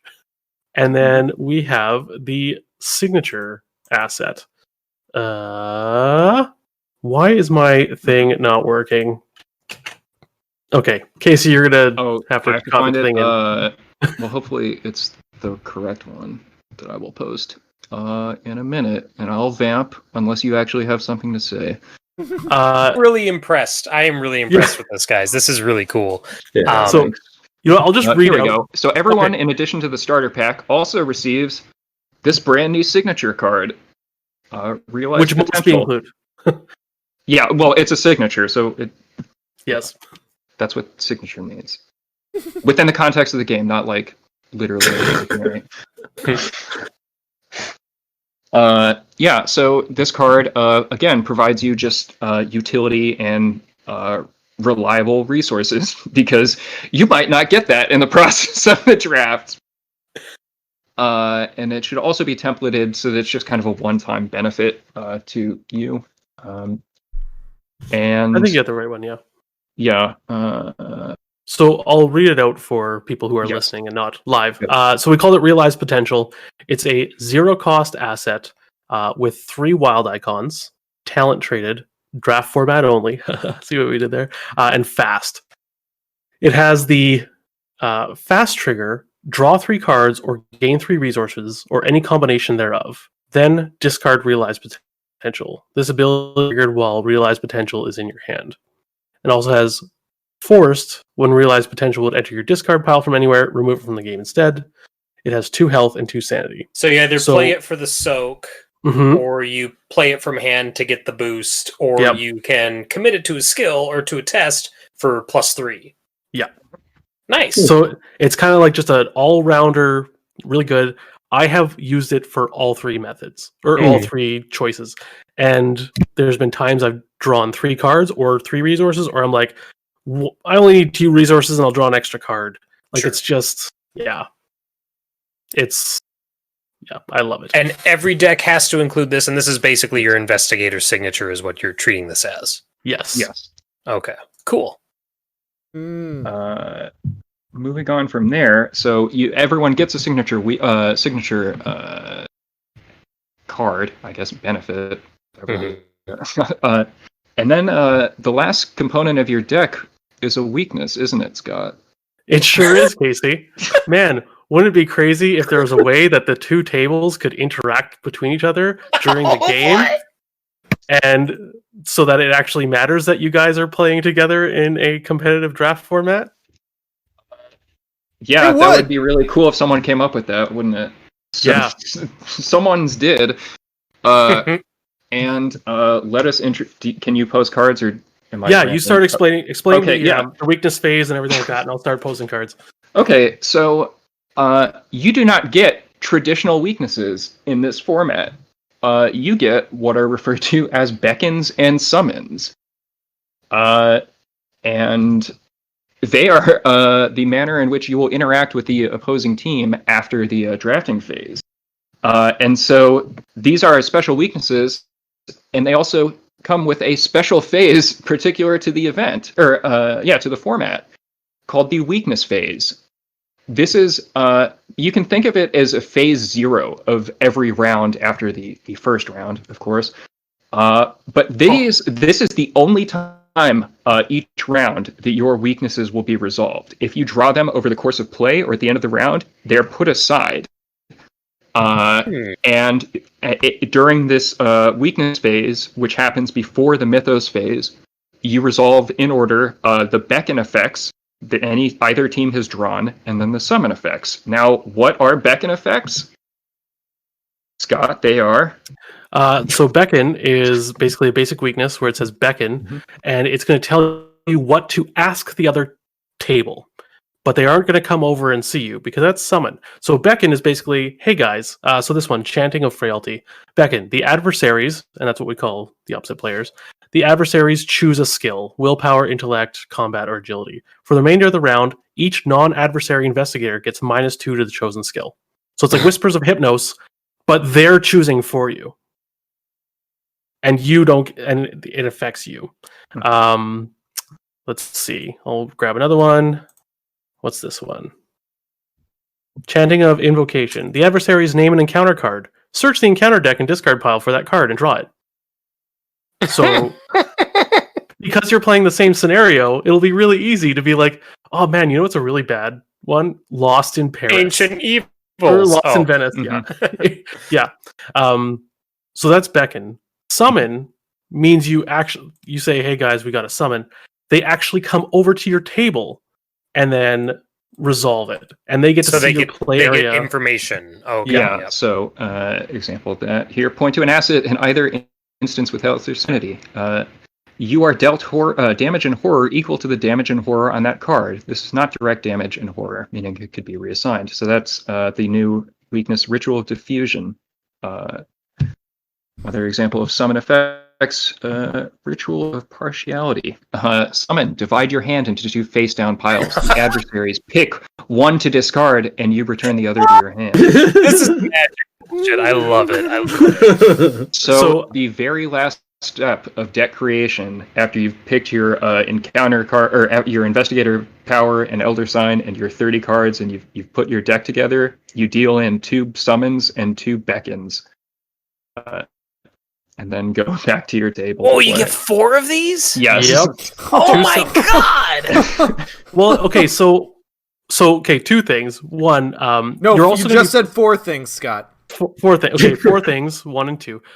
3. You're also going to be playing. When you play, it's going to be similar to Labyrinths of Lunacy, where where each table, like once you get to the end of the refresh or upkeep phase, refresh phase, I always forget what it is in Arkham. Anyways, the end before the weakness phase. Hey, are you ready to go? No, you guys are still. Oh, you're refreshing or whatever. Like Labs of Lunacy, you stop before you move on. So then there's the weakness phase, and everyone does their summons, everyone does their beckons. All right, on to the Mythos phase. And I totally forget what the second part was of that. But that's how end of round we have a beckon to resolve in the upcoming weakness phase, that sort of thing. I don't know why I thought I would know what you were going to say and forgot. But... Sean screwed me up with the 4 things. Yeah, so why are you playing at pace, you might ask? Well, it's because you are competing. You're still competing with the other team beyond the interaction that the weaknesses are going to provide. You might be trying to complete the scenario first and reach a favorable resolution. For example, in one of our suggested scenarios, you try and reach either the kill the Rougarou or cure the Rougarou resolutions in Curse of the Rougarou. Or you might be trying to be the first team to... what are other examples? Carnival, where it's succeed, but who has the most victory points at the end. Sure. Yeah. Is this designed to work with specific scenarios, or are you thinking that it's flexible enough to work? That we recommend, and the reason that we pick the ones that we wind up recommending is because they do not have variable doom clocks. Sure. So you mentioned trying to force the other team to draw Ancient Evils. We tried to avoid decks or encounter that had those sorts of effects where a team might be rushed ahead because of the doom clock. I see. It's not to say that you couldn't play it with that. We just think that this is that was a variable that we didn't really want to have to confront with the first version of this. So I remember the other part I was going to say, Nick, when you exclaim, you get 4 of these. Generally, we've been finding the XP levels of decks have been around 40 to 50. Now, wow, really? That sounds high, but also remember it's singleton. Right. Yeah. And Monster Slayer is a common that's 5 XP. Sure. Right? So, and in this mode, XP doesn't necessarily have the same weight it would in constructed. Exactly. We it's completely different, right? Like Charisma is a rare, but Relic Hunter is uncommon. Sure, that makes sense. You know, so different XP levels mean different things. Like Milan's a rare, but he's 0 XP. So we've seen I think the lowest I've seen is 36 XP, and the highest I've seen is 55. Yep. And 70. That's still actually a pretty tight range considering how wide it could be. Oh, there was that 170, wasn't it? Yeah. Yeah. Did he just draft, or he or she just draft the high cost, high experience ones? Or just 7 I think I wound hunters. up. Oh, I was counting it up as taboo, and I had higher ed and streetwise in the deck. Yeah. Just to give an example of what you can wind up doing. So you wind up with some really crazy combinations of cards. Really excited for to play. This. And a key thing too, like, because I remember this was something a lot of playtesters asked when we initially explained to them when they're building their deck, like, so what, like, out of the 40 cards, like, what classes can I take? Do I have to choose 2 or 3 classes? We're like, no, whatever you draft, you put it in, right? Like, that's what happens. That's what a draft is. You just get these 40 cards you grabbed. And so, yeah, like, the combinations are just absolutely ludicrous. Like, some of them are and I mean, that, to me, that's kind of the spirit of draft. Like, sometimes someone just drafts a bonkers deck, finds this super weird interaction that was never planned for because it's 2 level 5 cards from 2 different classes that would never be played together. And you're all of a sudden like, oh boy, that's a thing. So did you wind up with like a level 3 tactic or something on Stick to the Plan? And then we did a few days ago. Something crazy like that, I think. Yeah, it was something like, oh, hey, that's funny. That would just never occur in like the normal course of play, because at the end of the day, like as crazy as you could wind up with the deck in the draft, we still wanted like the actual core gameplay to kind of be close to it. What you would normally do. Like we couldn't step on the toes of that and still have a functional game. We thought. So you there are variable win conditions or goals in the different scenarios that are written up for a document we'll have by the end of the week once people start playing this, I guess. I think that might be. Oh well, no. The last thing are the actual signature weaknesses, I guess. Oh yes, a few examples of that. So we also found that the power level of cards or decks did wind up being pretty high. So we thought, okay, maybe 4 weaknesses is not enough. But rather than just churn out more summons and beckons, we really wanted to challenge ourselves. I don't know, or just like flex design muscle and do more now unique weaknesses. Each of the beckons and summons is unique, but now I think we're adding to the draft packs individual weaknesses that are still particular to the format. And Scott will post a nice example of one, right? About. So with these other weaknesses, so you get 4 random beckons and summons. How do you determine how many or whatever of these other weaknesses? There's one per. It's just these one, are okay. like these are to replace like a signature weakness. Gotcha. Just to further tone back kind of the potential power of the decks. So one of those signature weaknesses you might wind up is the Hanged Man, card number 12, a Righteous Sacrifice. Basic weakness with Omen and Tarot traits, cost 3, occupies Tarot slot. You get -2 skill value to test using your highest base skills while the Hanged Man 12 is in your hand. Forced, at the start of the weakness phase, shuffle the Hanged Man 12 into an adversary's deck if it is in play. If the Hanged Man 12 is drawn in your opening hand during setup before or after taking a mulligan, you cannot replace it. It must stay in your opening hand. So just another card to contend with, another weakness to contend with, particular to the format, and still just kind of always taxing to people. This card is not templated right, Scott. I wish you'd. I do love the mirror selfie art, though. That's hilarious. Yeah. Why don't you, the mirroring ghoul. Basically, so there's the Hanged Man, which is the Tarot weakness, and there's the Mirroring Ghoul. So each team will get these 2, and you randomly choose 1 to go in each deck.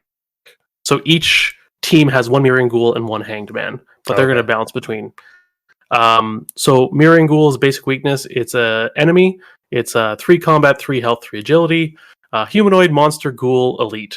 So we gave you a bunch of humanoid, monster, ghoul. Oh, you can't Monster Slayer play this around with thing. it.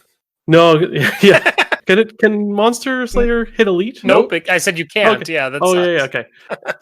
So forced, when this minion is defeated, shuffle it into an adversary's deck at the beginning of the next weakness phase. But for those, if you get this in your Kluver, double action investigate. This location gains +2 shroud. If you succeed, instead of discovering clues, defeat this enemy. This does not trigger attacks of opportunity. And it hits for 2 health and 2 sanity because screw you guys. So it hits like a truck. So but it's only 3/3. So right. I'm just looking back at the Hanged Man, but I think I figured it out now. I was trying to figure out why you would ever play the Hanged Man if you just shuffle it into their deck at the start of the next weakness phase, but only if it's in play. I see that now. Yeah. So if it's in your hand, it's affecting you. But if you finally get it out, it gets sent over to their table at the beginning of the weakness phase. So if one team gets both of their weaknesses early and the other team doesn't, that means the adversaries are going to be running with both signatures, or 2 copies of a signature in their deck. Yes, potentially. But then they're going to send them back. Right? Yeah, they just bounce. That's so cool. Definitely. Yeah. Ooh, man, this is design space that speaks to me. So I have to say, like, as much as this has been a labor of love, and obviously I would be very proud of Casey and I's creation. Every time we've play tested this and I've played, I don't stop thinking about this for hours. Like afterwards, I'm like, oh man, should I pick that card? Should I put that in my deck? Like, just this game, this format is Great. Just what I need is a haunting format. This is, I think, my favorite way to play Arkham now. I am beside myself with excitement. Like because I knew you guys were doing draft, but I didn't know the specifics of it because I wanted to be hit with it. Samesies. During hit with it live.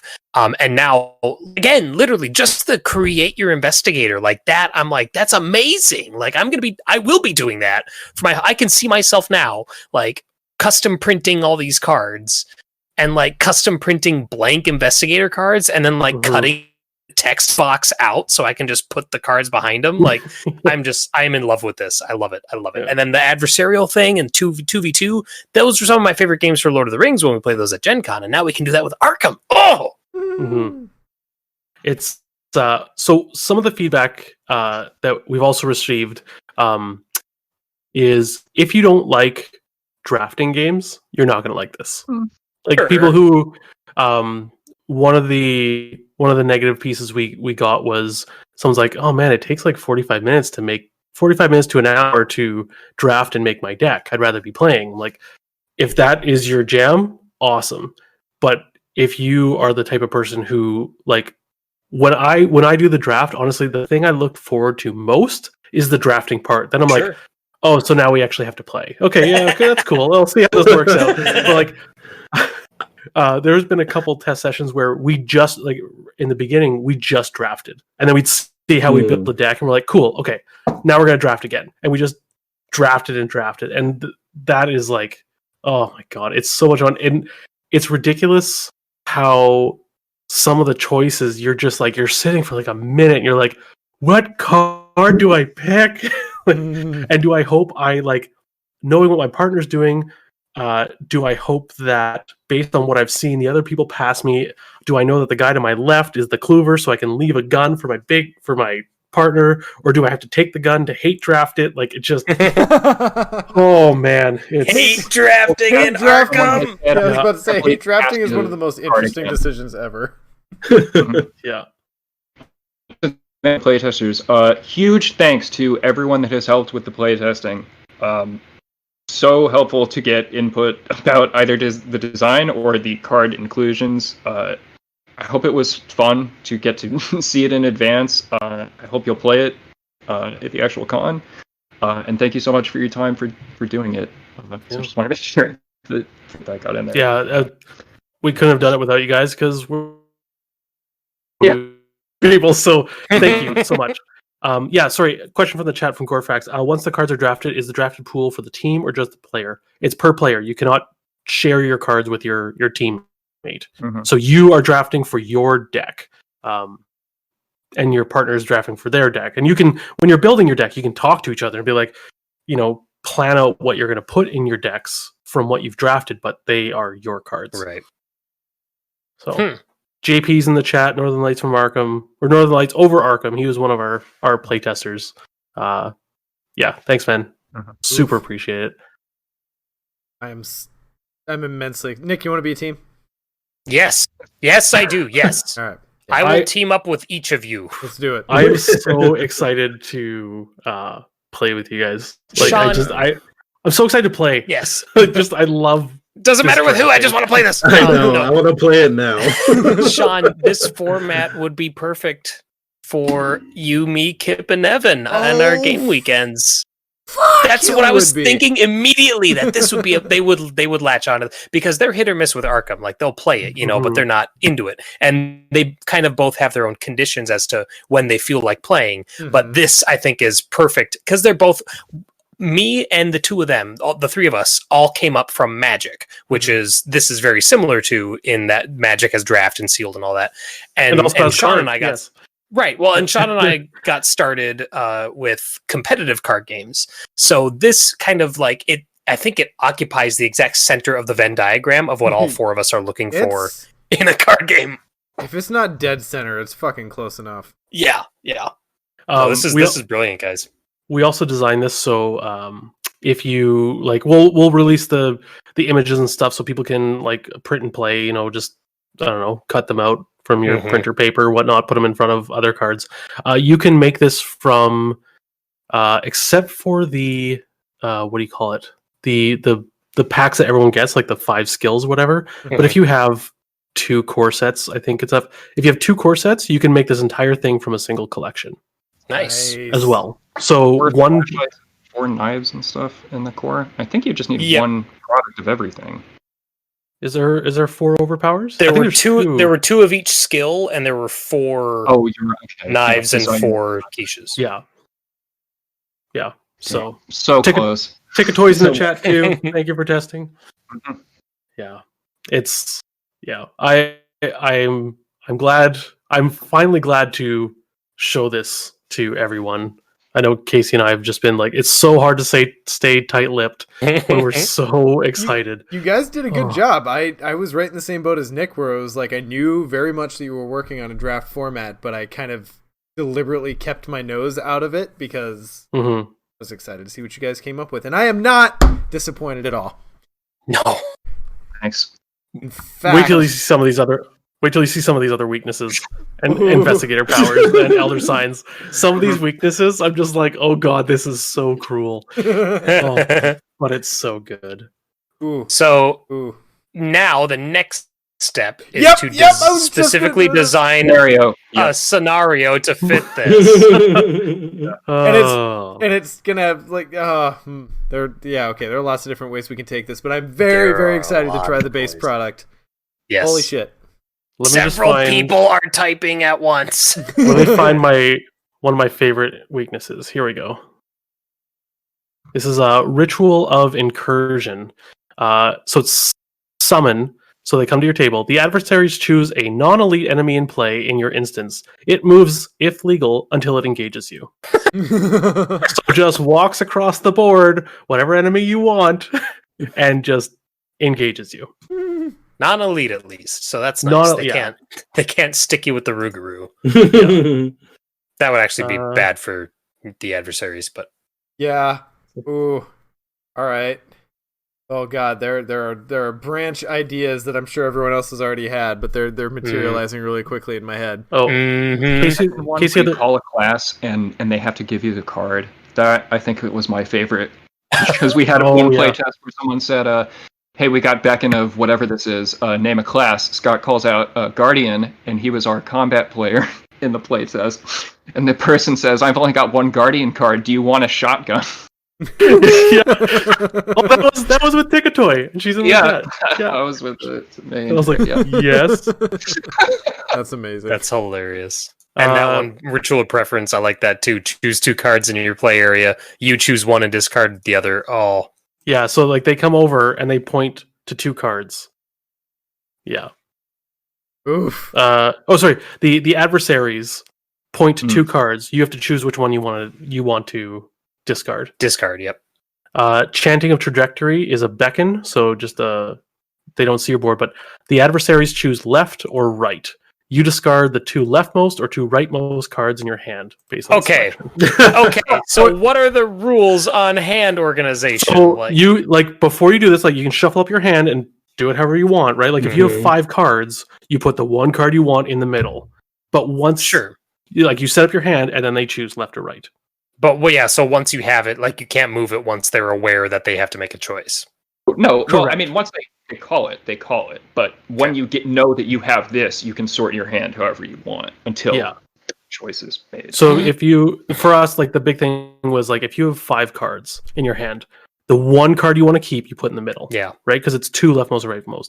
The ones that you'd like to keep at least one of them, you put them on the right. Yeah, you can arrange your hand in such a way. If you're sitting with 3 cards, then you're SOL. Or 3 cards. But the one you definitely don't want, you put in the middle, right? Because then you're going to lose one of your 2 good ones, right? But you're definitely going to lose or you can gamble, right? If you only have 3 cards, or if you have 5 cards or 4 cards, do you put your good ones on one side and your crappy ones on the other side, hoping they pick one side or the other? So how many beckons and summons are there total? There are 10 beckons and 10 summons. Okay, so there are extras. There's a few extras. Point of interest. Chanting of Trajectory was the name of my Gregorian post-rock band in high school. Probably won an episode. There it is. There it is. That's funny because it was the name of my a cappella lo-fi band. No. It was my post-hardcore math rock band. Math rock. My heart I'm not swells rounding that with out. pride. We can move on. Oh man. Scott, I'm sure you were saying something of substance. I'm sorry. Oh no, I was not. No, I'm done. Holy So shit. yeah, I anytime you guys want to play or anyone in Now. chat wants to play, like let me know. Forget the rest of Now. this episode. Yeah. So in relation to Farkham Con, I have draft tables set up. I just have them hidden right now. But if the super secret yet to be announced event, it looks like a little wind gushing, like a draft. Little fart. That's so I'll set it up so you can see the draft table. Basically, it's so you need a single text channel. If you're going to do this between players without the feel free to start using the Farkham Con server for drafting if you want. Once we release all the stuff, but you need one chat channel. Then you need a group chat so the four of you can talk, and then you need Team A and Team B chats so you can separate into your teams. So that's what you need to kind of, and you can also do it just basically with calls on Discord. But yeah, Sweet. Wow. Okay. there's Well- 6 months, boys. Yeah. There it is. Well, congratulations! Like this is Yeah. even like without even seeing it in action. This is mind blowing. Take a minute, have a cigarette. Casey, like I have to high five Casey because he thought of Beckon and Summon, which was like, I think once you thought of that, Casey, that's when the table interaction really took off. We were like, because we had the idea for the draft, but we're like, what do we do about weaknesses? Do we have a curated list of weaknesses? Because we were thinking of drafting weaknesses too, where Sure. The play, the investigators, but then it still got into the card pool issue, and I mean, you've heard us like this at this point. yeah, Well, thank So- you, Scott, for asking me to do this with you. So yeah. Well, glad I did. The touchy feelies are out of the way. Yeah. On to technical time. Football. No. We can mean, just sit and any other luxuriate in the questions? feelings Like- for a minute first. No, this looks amazing. I am super excited for this, guys. So yeah, like there's like an event of this per day for Farkham, right? Mhm. We Yeah, are and so supervising. Once the con starts, I'm not sure how we're going to actually get it into people's hands. But I mean, we have it packaged as an object on TTS basically, and you just get the package or the object, spawn it, and it's got all of the cards sorted. It's got starter packs for each player participating. So you just form up at a table, spawn the object, and you're ready to start drafting. And then, of course, you save your deck as an object to go to the other table once you're splitting up. But yeah, it's all manageable. That's yeah. Yeah. Ugh. there you go. Okay, so Farkham Con, draft aside, looking forward to it. Now even Yes. more so. Holy shit. Yes. That was Yeah. information overload. I'm still basking. So, go check out Farkham Con, the schedule, everything else, and we look forward to seeing everyone there. Guys, let's slide it into a little bit of tentacle time. Nick, what's been grabbing you lately? I have been revisiting Dark Souls. I've been playing Dark Souls Remastered, and that has been the most of my gaming time recently. Like I mentioned before, I hit a wall with Capra Demon, but then I ended up beating him while chatting with Sean about how much I hate Capra Demon. That was fun. So now I need to have a chat with Sean about how much I hate the Four Kings because they are the last of the Lord Souls that I need to get. And I'm in this weird position where I am way over leveled for everything in the lead up to Four Kings, but yet for some reason, because of the build I have picked and because of just the way I've been playing, which is super slow, super tanky, the Four Kings are just rocking me. There's just a DPS check. It's horrible. It is, yeah. That's exactly. It's all speed. Like it's just got to rush them down. So I've been pivoting. I've been attempting to pivot my build mid game. And so now I'm like running light armor. I'm still using my greatsword, my +14 greatsword, but I'm running lighter armor, and I have a shield that I only keep on my back until they do their big AoE. Anyway, Dark Souls talk. Dark Souls. Amazing game. Nobody is surprised to hear that. I love it. But yeah, just Four Kings are they're just pissing me off. When I'm not doing that, I am working on my Astral Tides RPG again, and still. Made some great headway recently. I did one small play test with a group of friends. I have another play test coming up starting next week, of which Casey is involved with. And I am looking forward to getting more playtests of this underway and getting it to a point where I... Ian! No, it's not going to happen. No, it's not going to happen. Don't even mention me, because I'm close. I actually have something related, but I won't even talk about that game. But anyway, yes, Astral Tides, working on that RPG, and I'm excited to get it to a point that I feel confident in presenting it to people, not under the context of, hey, let me run this for you, but more just, hey, look at this thing I made. Tell me what you think. Mm-hmm. Excellent. And that's me. Scott, how about you? Well, similar to you, you said you took Marvel on your vacation there. I've been playing some more Marvel, really enjoying it. Just got the Black Widow pack. She's pretty sweet. She's fun. Playing her Justice. That's the yellow cards, right? Yep. Mm-hmm. Yeah, she's awesome. Played some Protection Iron Man. That is bonkers. I actually had two friends over, and we played, and they were new to the game, and one of them was playing Iron Man, and they're kind of playing, and they're like, "Oh wow, Iron Man's other side is a low hand," and I was like, "Yeah, man, his suit's really good once you get it up." They're like, "Oh, should I prioritize putting out the tech then?" I'm like, "Yes, you should," and I kept on saying this like. As new pieces came out and these two players were seeing it for the first time. Oh, my wife was seeing it for the first time too because she had not played Iron Man. They're like, "Oh wow, that's a really good piece of the armor. Oh wow, that's a really good piece of the armor." I'm like, "Guys, like his suit's really good. You don't understand." And by the end of the game, once this one had the full suit out and like they had the reflective barriers or whatever, that green tech where you block a damage and it pings back. They had those out and everything, and they're like drawing 7 cards a turn and like just killing everything and like thwarting this and readying, and they're like, "Wow, this is really good." I'm like, "I know, I told you the whole time." Turns out Iron Man is mostly the suit. Yeah, turns out. I've also been watching Marvel movies to get caught up. We have two. What? Oh, we have two, yeah. Where are you at? My next one is Thor 2. Wherever that is. I think of the start of phase 2. Okay. Whatever that is. Yeah. Anyways, Thor 1 was okay, I guess. Iron Man 3 was good. It wasn't what I was expecting. Aww. That's the whole point, though. I know, but like I was in the mood for, an Iron Man movie where it's like pew pew, and the ending was very pew pew, so I was very happy about that. I still enjoyed it. It was just not what I was expecting, but I liked it. And yeah, fully recommend it, all that stuff. But I've been playing Slay the Spire, which is a roguelike game. Roguelite, I think. Roguelike. Okay. I often get the two confused. But I'd heard about it for years, especially from Brandon from Optimal Play. Like he loved it and stuff. And other people saying, "Oh, it's great, it's great."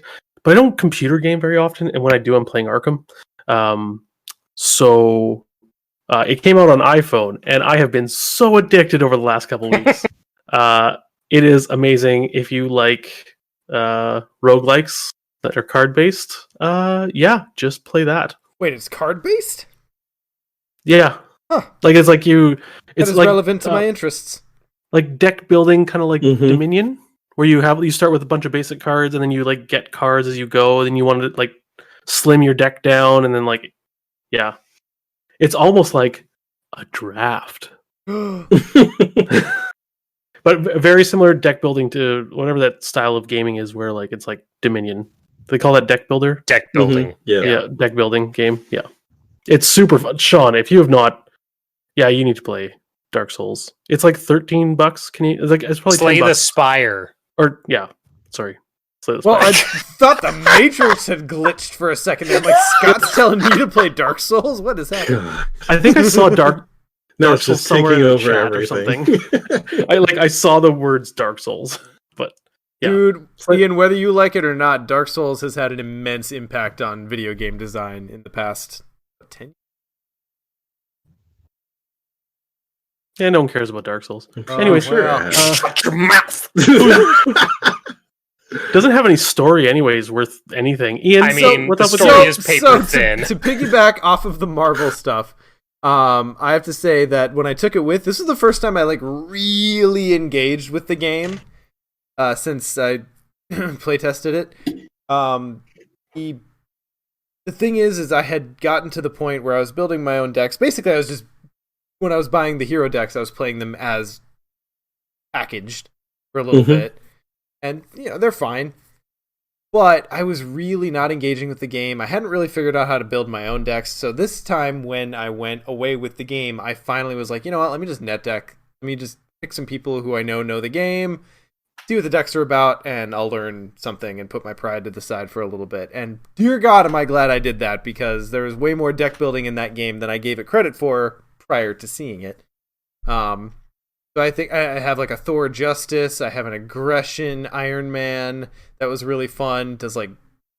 I've done 7 to 9 damage pretty consistently with his Repulsor Blast. Trying to think what else.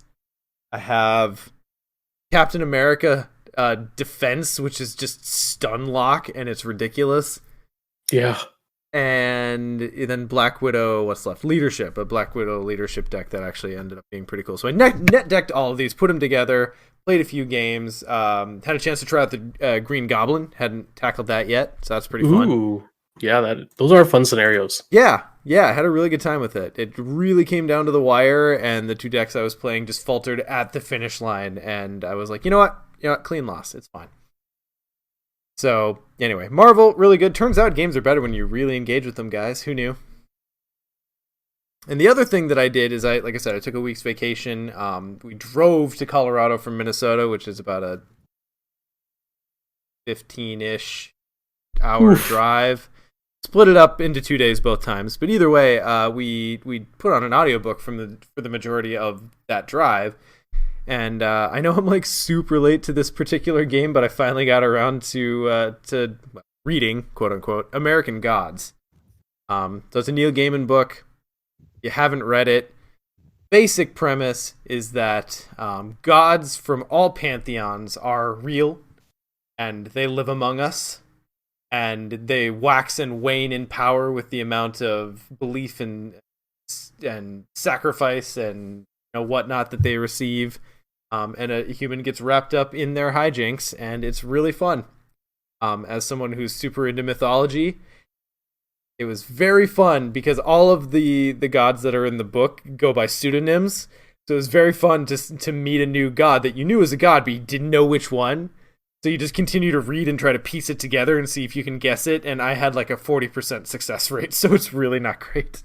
But the ones I got were very satisfying. But either way, it's a really weird book, but I found it to be my kind of weird. Does anyone here read it? No, I've always meant to, but I haven't gotten around to it. But now I really want to. Yeah, description. Would recommend. It's super weird, but cool weird. And if you're I don't know how many times I can say it, but if you're into mythology and would kind of get some of the references, particularly Norse and Egyptian mythology are really heavily featured. Ooh. Yeah, so Egyptian mythology doesn't get a lot of love, so. No, it doesn't. Yeah, that's true. It actually gets a super amount of love in this one because death and the cycle of death is kind of a central theme to the whole thing. So anyway, would recommend. I had no idea that it had become a series, or at least there's one other book for it at least. I haven't looked farther than that. I assumed it was a standalone thing, but I'm super excited to continue. It was quite fun. Sean, did you listen to the musical album that I recommended, or no? No, we actually didn't do any music at all in the car, which was a first for us. But I still have it on my to-listen list, so I will get back to you on that one. Fine.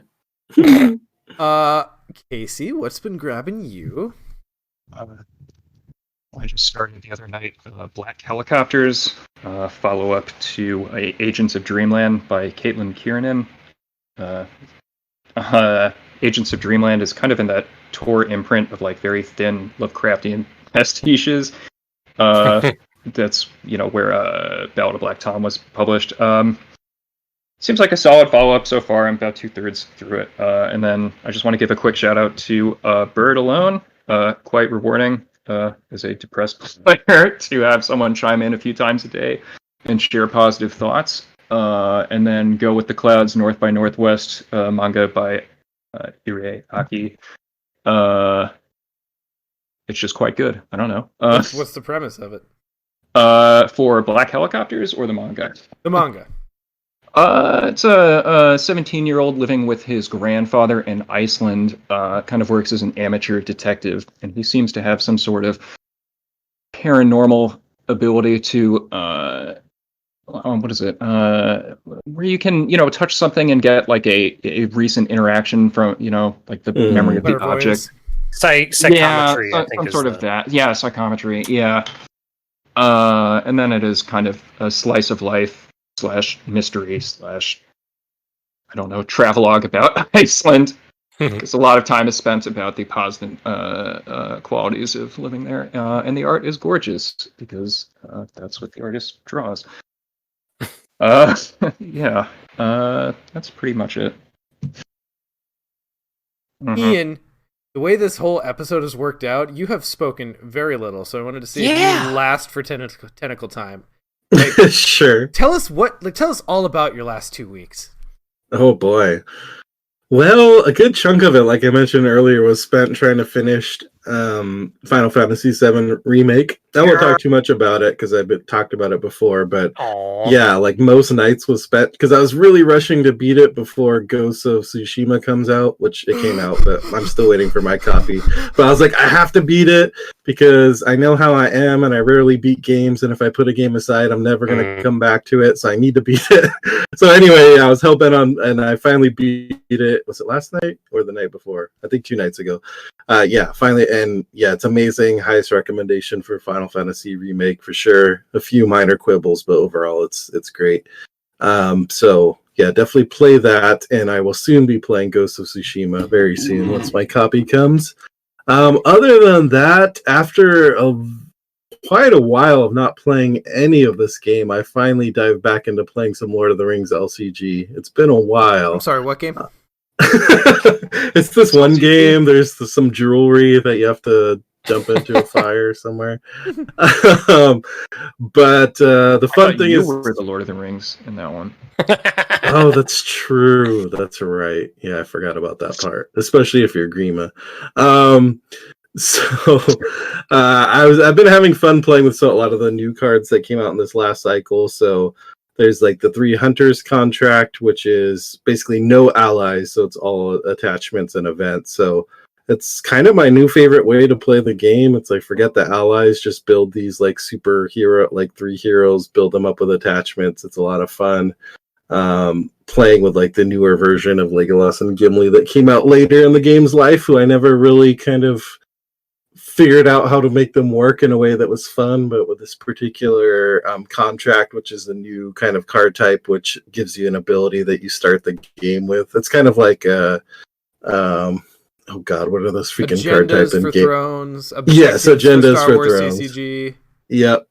So for a long time, I wanted them to introduce those in Lord of the Rings, and they finally did in the last cycle. And then the newest deck I built was, because there's a one ring card in this cycle. Like, we're getting all these crazy cards in the last cycle because it's the last cycle. So I decided to build a deck that is giving Boromir the One Ring. And it's so much fun because there's one card that you can use the One Ring to heal all damage from him at the beginning of the turn. There's another that like doubles his attack strength if he has the One Ring, and there's another one that like boosts his defense, cancels a shadow. And then the other thing I'm doing is I have Aristor hero in that deck, who's kind of like the Lord of the Rings version of Patrice, or Patrice is the Arkham version of Aristor, whatever way you want to look at it. But I'm kind of in love with the cost curve for that deck. I just have to share this with you because you guys will appreciate it.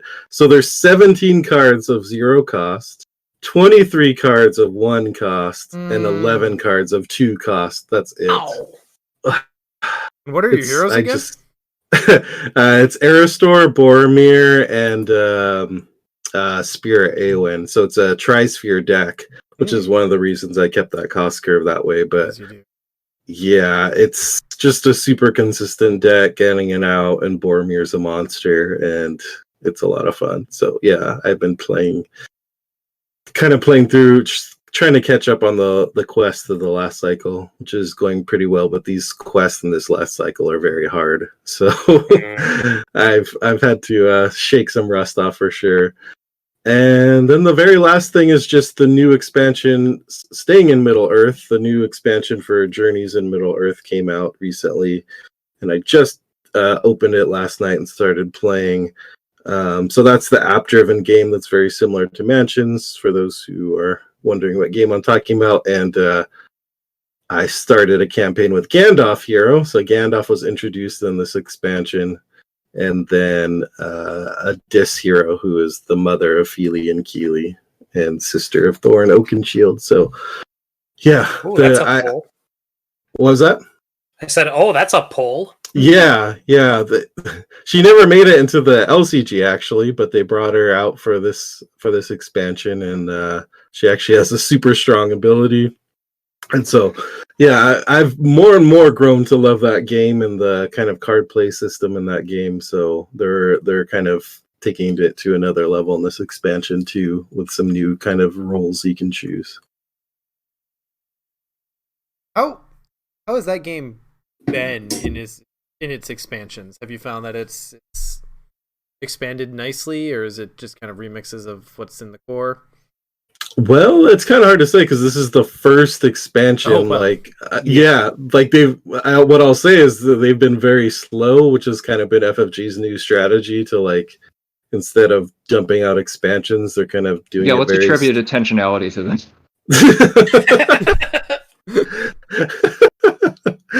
I'll assume the best. But I know one thing they have. Never one thing they have intentionality where it can be explained by laziness. I mean, one thing they have said for sure is that now they're actually planning, like, the life cycle of these type of games, like, instead of just assuming they're going to go on for, like, they supposedly, from what they've said, they already know how many expansions are going to be for Journeys, and they already know what they're going to be. So there's kind of a finite life cycle of the game, which is good and bad because I don't want it to end. But on the other hand, kind of like a TV show that instead of dragging it out forever, you kind of actually plan out a story over a few seasons. So right, have an arc without an end. Yeah. And you can pace things. Yeah, exactly. So yeah, so I think overall it's probably, I think the one thing I'll say is I wish they just leveraged the DLC aspect of it some more. Like, they released one DLC campaign, because the thing with this game is you don't need to always put out an actual box with new tiles and counters. Like, just give us more. Is the same way.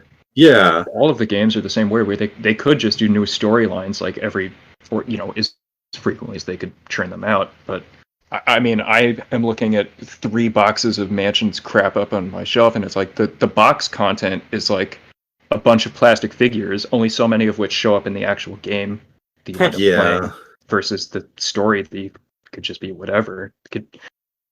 Usually I don't even put the figures on the board, move them around. I don't know if you wind up in that same situation, not wanting to deal with it. I agree with you. Like, I really like Mansions, but the reason it doesn't, well, 2 reasons it doesn't see as much play. One is because Journeys has a little bit kind of taken that spot for me. And 2, like, when I need to play it, I have to, like, because usually the way in my house, I have a lot of my games stored in the garage, and then my game table's in a different room. So if I want to go grab a game, I have to, go lug it over, which for most games is not a problem. But for Mansions, it's like I need a cart, to bring over everything. And so that's the problem I've ran into with that game. And I agree that, like, I do like getting new stuff, but the most things you need for that game is just more of the actual, like, scenarios and that can just be delivered digitally. So I wish they would just focus on pumping more of those out. I mean, I realize those require work too, but obviously that's more just kind of work behind the scenes to craft the scenarios versus actually, producing stuff in a factory that has to be produced and shipped and all that. So yeah, I want more DLC as the short version of that. Mm-hmm. How's your Kickstarter fix been? Have you backed anything recently? Yes. And I wish I could more easily say what those were, because that means like there's enough that I don't remember. That's not a good feeling at all. I think I have 3 recently. I was about to say, I feel like for gamers in quarantine, that's probably just a mood right now. Oh, right? It's so bad. Quarantine in general is just bad for buying new games. There's a dinosaur Left 4 Dead style game, or no, Alien Isolation style game, but it's multiplayer that I backed, and I backed it at a level that I get 2 copies. What a steal! I know, right? Well, it actually was super cheap. Like, it was like $18 to get the digital version. And then if you go up to like 30, you get early access and two digital versions. So I was like, sure. That's the only one that's springing to mind right now, but I know there's a couple others out there. Yeah, still. I know one that I back that I'm excited to play is Alice is Missing. Yeah, I did that too. Yeah, it's a RPG. I backed that too, yeah. It's an RPG that's played through... It's kind of like a Life is Strange type setting where there's like a small town, missing person, and you as players are trying to find them. But it's played through text message entirely, I believe. So the players are kind of text messaging as if you were real people messaging each other, like, "Oh, did you check out this lead?" Da da da. So I'm excited to talk about it on a future Tentacle Time when I'm sure many of us will probably have played it with each other. Excellent. Ooh. All right. Well, I think that's probably as good a place as any to end it. I am really sad, personally, that I didn't mention this at the beginning. But better late than never, I guess. The Dream Eater's Dissonant Voices is done. Literally, the only reason it's not complete on YouTube right now is I needed the bandwidth to be able to communicate with you guys in real time. But as soon as we hang up tonight, I'm going to get it uploading. And then it'll be done. It'll be packaged. If you're a patron, it's out there. Hopefully, if it were me, I would have been waiting for the whole cycle to be complete to really dive into it. So hopefully now that is complete, more people will go ahead and try that out for your next campaign. Hopefully it's of use. If you have any comments, concerns, criticisms, happy to hear them. We definitely want to make that usable and useful to those who are our patrons. So, yeah. If you're a patron, check that out. If you're not a patron yet, and that's something that's of interest to you, go check out our Patreon. Available at any level. So, sorry, you're posting it right after the show? Yes. Oh, so we're not drafting? Well... Just kidding, I have to work tomorrow. But don't fucking tempt me, Frodo. I'll take you up on that shit. Oh my god, I was so ready. It is just not late enough for me to still make stupid decisions. I don't know if I have to actually sleep. I don't know. We'll talk about this after the show. Okay. So, Casey, thank you for coming on, and thank you for your help in the draft format. I'm super looking forward to it. Thanks for having me. I'm really looking forward to getting it out there for people to play, finally. Yeah. I think it's going to take the con by storm. Mm-hmm. But yeah. So thank you to everyone for joining us on this wonderful Sunday night. Enjoy the remaining whatever's left of your weekend, and we'll catch you guys on the flip side of Arkham, or at Farkham, rather, hopefully. If not, on the other side of it. We'll catch y'all later. Bye. Bye.